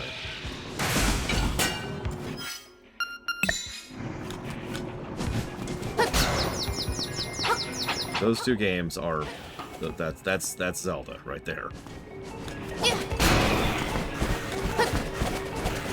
If you don't like LTTP or Ocarina, you probably don't like Zelda.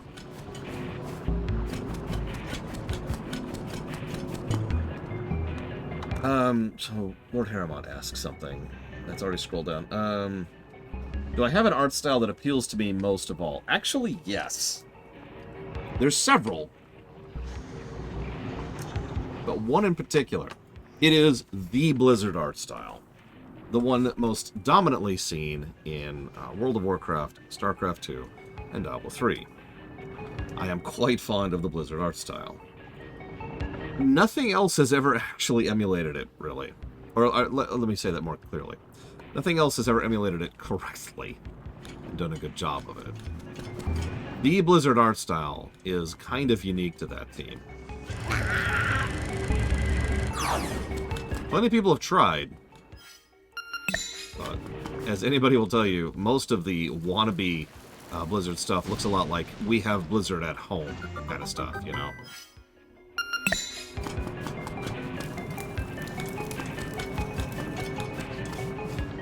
Yes, Mead Fist. We're in Turtle Rock right now. I don't think I'm going to beat it today, but we'll probably beat this first shift tomorrow. I would be shocked if we don't beat this game first shift tomorrow.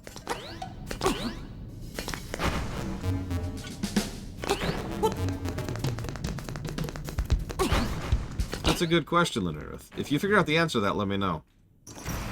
I'm not an art person. Although, that may have something to do with what I just said.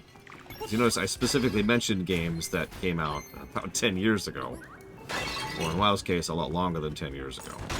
And StarCraft II and Diablo 3 are both designed to be in the Blizzard style, which was really codified by Warcraft 3 and initiated by Warcraft 2.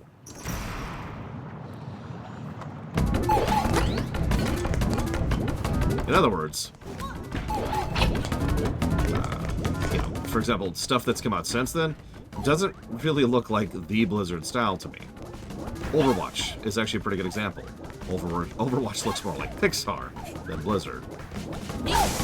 Diablo 4 looks nothing like the Blizzard style. Hearthstone doesn't look like the Blizzard style. You get it. Yeah, Overwatch definitely does have some Team Fortress 2 vibes to it. I'd agree with that.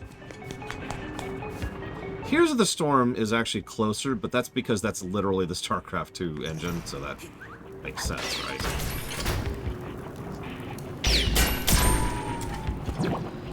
I am so sorry, Walker. I know exactly where you are, and I have no advice to give you. Because the only way out of there is to wall jump. That section got its own negative for being bullcrap, because really, you only have to wall jump once in the entire game, and that is it.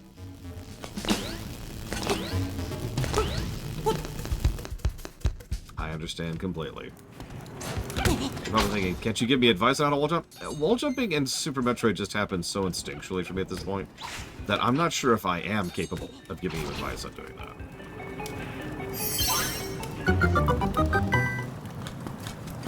Oh god, that would be so good, Ross.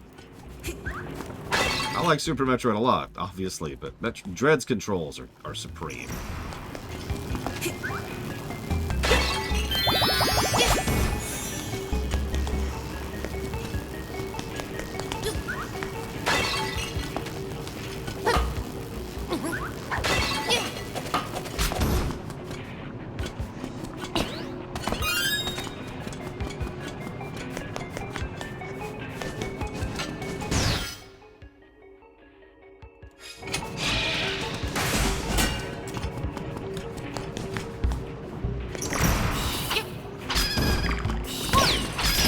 More red rooms in this dungeon than there are usually.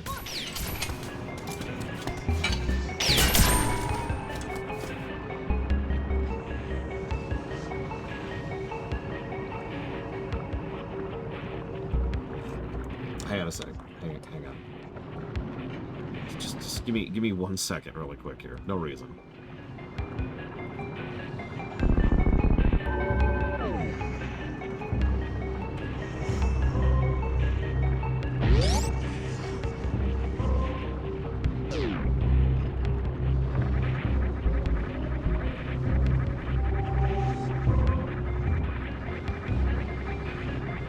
Okay, so I'm facing the wall. I'm just doing it here over and over. I'm facing the wall until I'm a little bit in the wall. Because the actual collision model for the wall is a little bit past where the graphic is, right? So you push into the wall for about, like, I don't know, that's got to be like a sixth of a second. Then you push out and jump at the same time. So left jump, left jump, left jump, like that. I will also give a little bit of additional advice here, personally. Yeah, here, I'll actually show you what I'm talking about. Give me a second.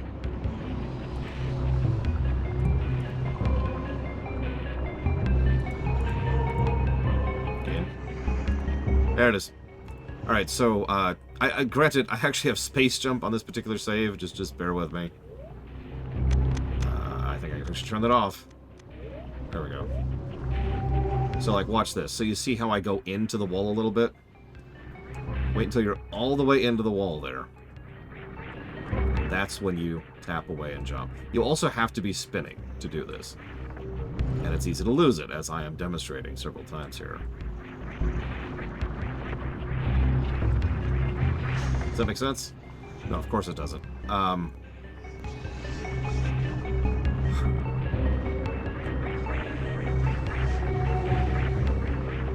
trying to think how to describe this verbally. Like I said, pushing into the wall is part of it. If you see her doing that kind of weird thing, you have gotten the push in correctly. Where she has that extra animation of jumping off of it. Like that. But the turn away jump has to be identical. Like that.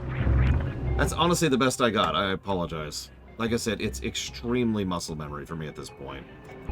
Because I've been speedrunning Metroid for years at this point. So I do apologize. Not defending it. That section of the game sucks.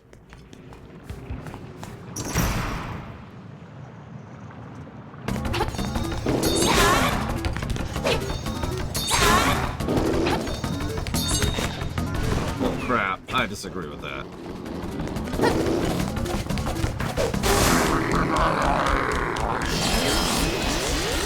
Fusion and Zero Mission have much different, arguably easier wall jumps because they're more intuitive, even if they are actually more precise. It's very strange.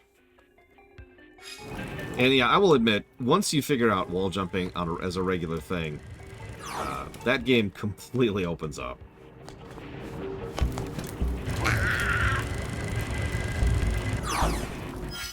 Really? Game?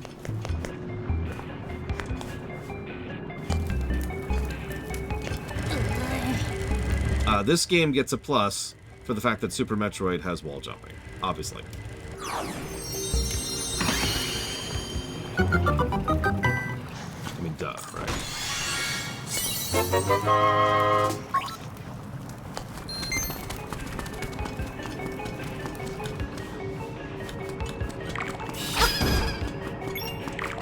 Yeah, this is where we get the wand, isn't it? Which is such a worthless item for, like, the overwhelming majority of the game. Actually, I have Yura. I have, in fact, speedrun the Switch version of Super Metroid.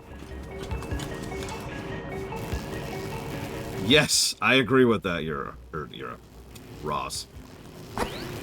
Whatever jackass decided to just implement a wallet mechanic in the game is not my friend. Didn't exist in any of the Zelda games prior to it, other than the obvious, like, hard cap of 999 or whatever.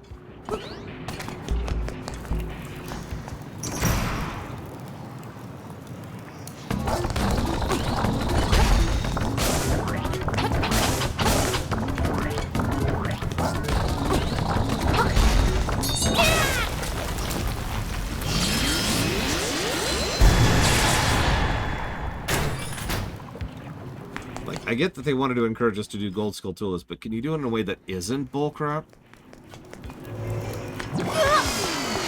As it should be, though.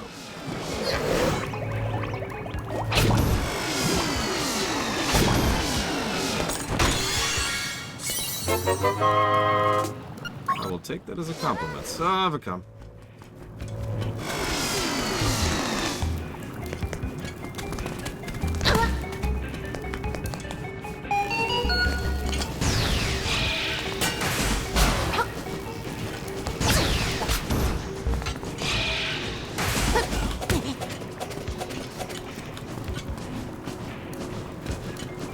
Yeah, I could see that. I really do feel like they were just trying to encourage the player to do the Skulltulas and just came up with the worst possible way to do that.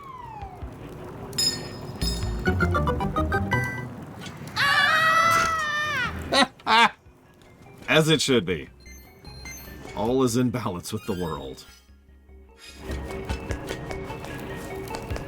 And yeah, it is nice to see a freaking different tile set. I mean, they all have different tile sets, but that's pulling it technically, really. They are too similar.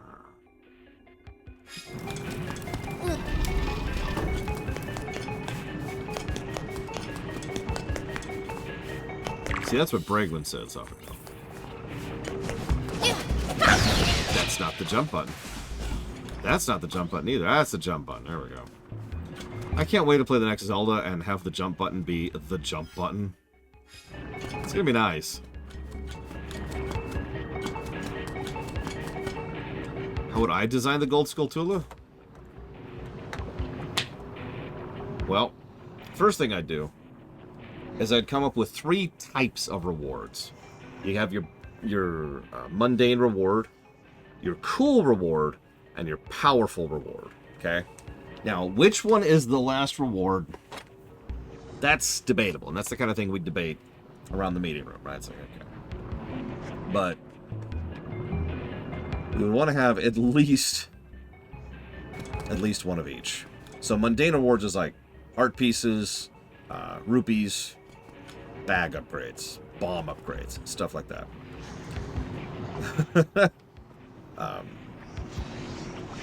Gear reward is obvious, like the Bigoron sword, or like an upgrade to your boomerang that makes it do more damage, right? Cool reward is harder to define. We have to come up with the cool reward pretty much on the spot, right? Because by definition, it's the kind of thing that we can't really define unless we have actually made it for the game in question.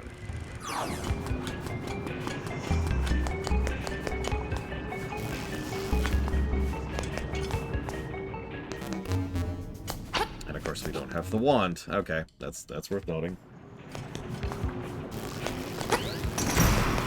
I wouldn't put an alternate outfit as cool, personally. Again, it kind of depends on the game in question. In Breath of the Wild, for example, something that just straight up removes durability. Just boom. That's probably the kind of thing that would be cool. Completely changes how you play the game, and it's a neat thing that alters... that feels more like a reward. Like, yeah, I did it. It was worth getting all those Skulltulas, because now durability doesn't exist. Something like that. Okay, we already went down here.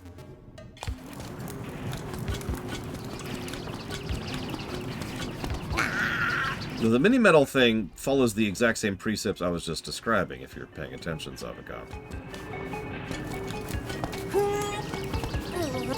Because you can get all kinds of stuff from metals.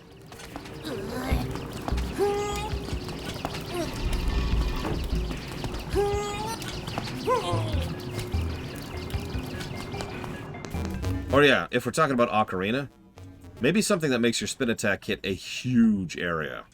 Or something that makes Din's fire free. Or something that allows you to block while using the Bigoron sword.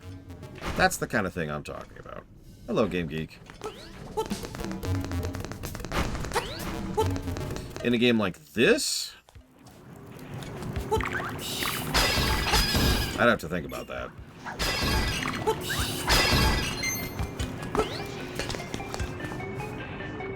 Or yeah, allow you to have multiple spots for Furora's Wind. Another good example.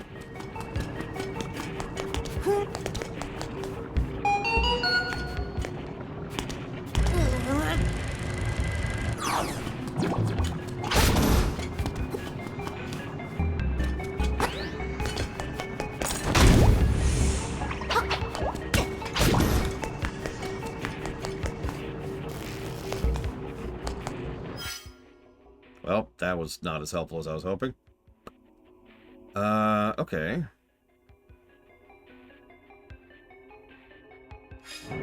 Actually, yeah, add a parry mechanic to Ocarina.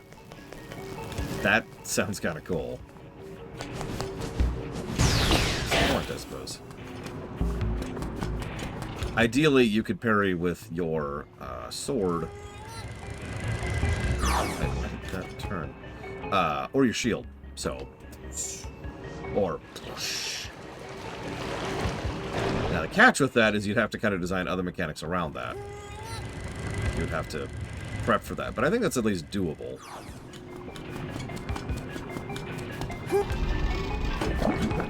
I do not, Ross. However, I do agree with you that it's turbo gross. If there's one downside of the 3DS version of Ocarina, it's Jabu Jabu's belly.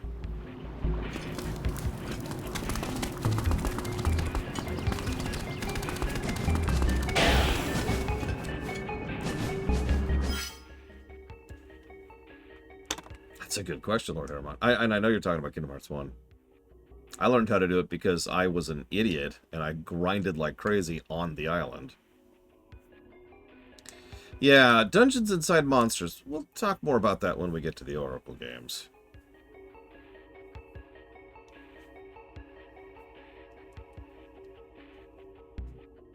Dodongo's Cavern is probably one of the most objectively well-designed dungeons in Ocarina. And I mean that. The only one that actually contests it is the Deku Tree. And I know what you're thinking, but the Deku Tree is pathetic. I'm not talking about the hardest. I'm not even talking about the most fun. I'm talking about the most well-designed. The Deku Tree is a great tutorial dungeon in ways that I think most people don't even process, and I look forward to talking about it when I get there. But Dodongo's Cavern is awesome. It's got a central room. It's got a lower right, a lower left, an upper right, an upper left, and then a forward loop. That's the whole dungeon right there. The central pillar, in order to go forward, you need to get something up into the top of these skulls. So by definition, you have a destination, upper left and upper right. You go down the lower right, it takes you through some stuff, you get some things, there's a bunch of different types of challenges, there's timed challenges, there's basic puzzles, there's combat puzzles, there's maneuvering puzzles, there's some perception checks, and that enables you to gain access to the upper area, which enables you to get access to the other upper area, which gets you the bombs, which is the easiest and simplest way to get through the central thing. Once you do that, you have what is effectively a mini dungeon of a quick loop. It's literally just you go around the loop, doing other little encounters and engagements until you push through, which allows you to hit the switch. There's the boss. Done. And at every point in time, every time you finish a specific section of each of these 5 sections, the central room changes slightly to give you automatic built-in shortcuts to get back to that section in case you missed something, in case you fall, or in case you want to go backtrack in order to just for whatever reason, to refill, or just because you're exploring, or whatever. So it's got built-in natural shortcutting. It's got very well-defined, clear progression and loops. It's got great pacing, and it doesn't outstay its way. Dodongo's Cavern is probably the best designed dungeon in Ocarina, in terms of just quality. Jabu Jabu's Belly is not. Alright, so I want to go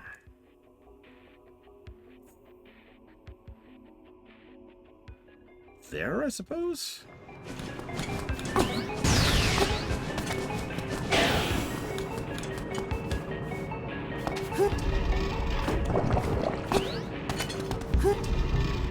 The Forest Temple's a little bit different. A little bit more experimental. And it does suffer a little bit for being a little bit more experimental. There are several things in the Forest Temple. The block puzzles are a good example of that. But also, and substantially more importantly, the goddamn wall masters.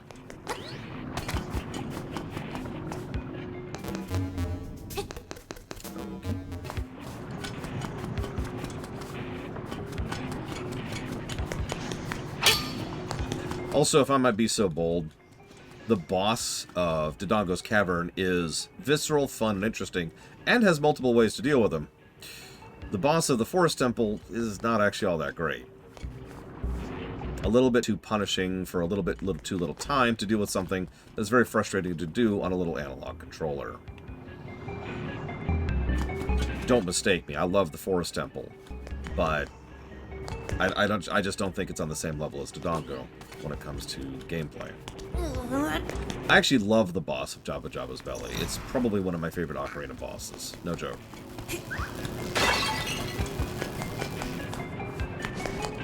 Okay, so hang on. So that's...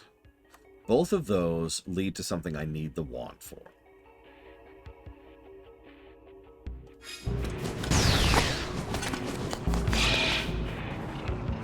Oh, thank God. Someone else somewhere understands me on that point, Yura. Yeah, Goma is also kind of a cool moment. What's going on here? Oh. Honestly, there's a lot of spectacle to a lot of the bosses in Ocarina. Probably because, in my opinion, Ocarina was the first one to really... Let me walk this back for a second. LTTP is the first Zelda game that actually emphasized the bosses. Made the bosses primary game loop, right? But LTTP is still a top-down SNES game which was made in the very, very, very early days of the SNES. So it has problems. Ocarina was them being ambitious with a brand new system, and unlike half of the rest of the universe, they'd already started to figure out 3D. So they ran with it. I mean, it's such a minor thing, but think about Dodongo. Think about the Dodongo, the King Dodongo for a second. And the camera just goes up and up and up as you're seeing this thing. It's not even that big of a creature, really. Because, you know, tech limitations. But they wanted to emphasize the theatrics. Good word, Just Drop TV. I like that. They wanted to emphasize the theatrics of this thing. And yeah, they pulled a similar trick with Morpha.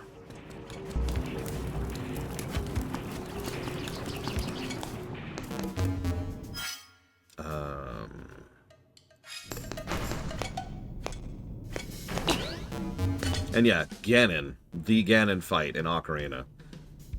This is probably the only other major downside of the 3DS version. God, that's just such a moment.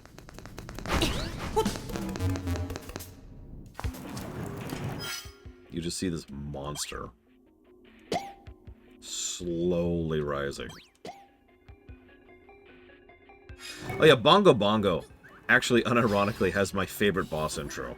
For all the crap I fling at the Shadow Temple, I love the Bongo Bongo fight.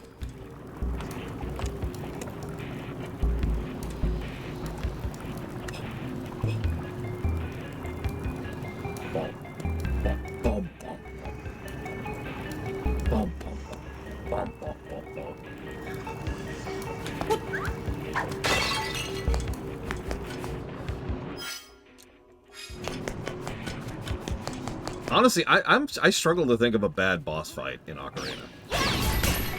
I would have to put some thought into that. Let me think about that for a minute. So we've got Goma, easy but spectacle and great tutorial boss. We have King Dodongo, just talked about that. Yeah, it's because the game sucks here. It's because of nostalgia, let's just be honest with ourselves. Also because some people think that most influential game means best game, and that is not a thing I agree with.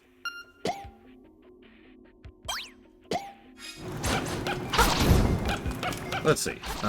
So we've got King Dodongo, awesome fight. Multiple ways to deal with it, good stuff. Baronade is very tight, and probably the first fight that really tests your ability to play with the combat. Yeah, exactly, Ross.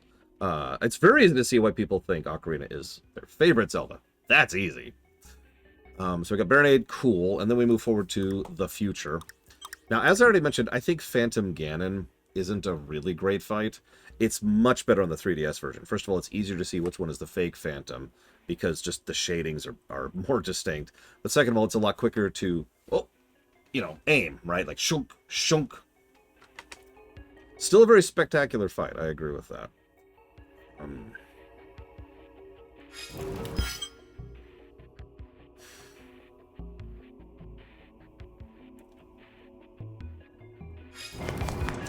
Volvagia. Great fight. Shouldn't be. By all accounts, should not be as fun as it is. Because it's such a simple pattern. It just goes up and he follows the exact same pattern every time. But they put a lot of thought into that pattern and how it progresses and how it falls into lava. And yeah, Bongo Bongo is fantastic and wonderful and has a great intro, of course. Morpha is an interesting one. Morpha can be more dangerous than he looks, especially at first glance. And again, nice arena designed around the fight.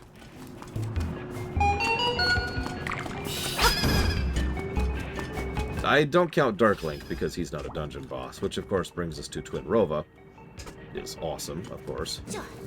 And I think that's all of them, other than Ganondorf and Ganon, of course. Pretty sure that's all of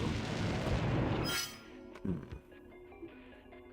Well, I'm afraid there's only one thing to do. I'll just sit here and be very distracted. No one could ever sneak up on me under my current status. I am perfectly capable of seeing all things. I like the Ganondorf fight a lot more on the 3DS version. Controls, again.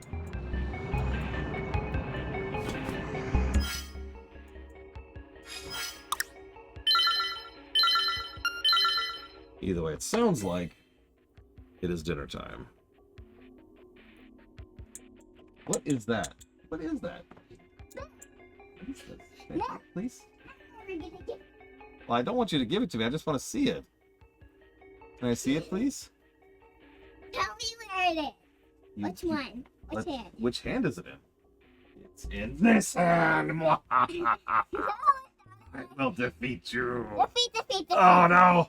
I've got one last HP. Defeat. Ugh. You healed me. Thank you for healing me. Which hand is it in? This one. This one.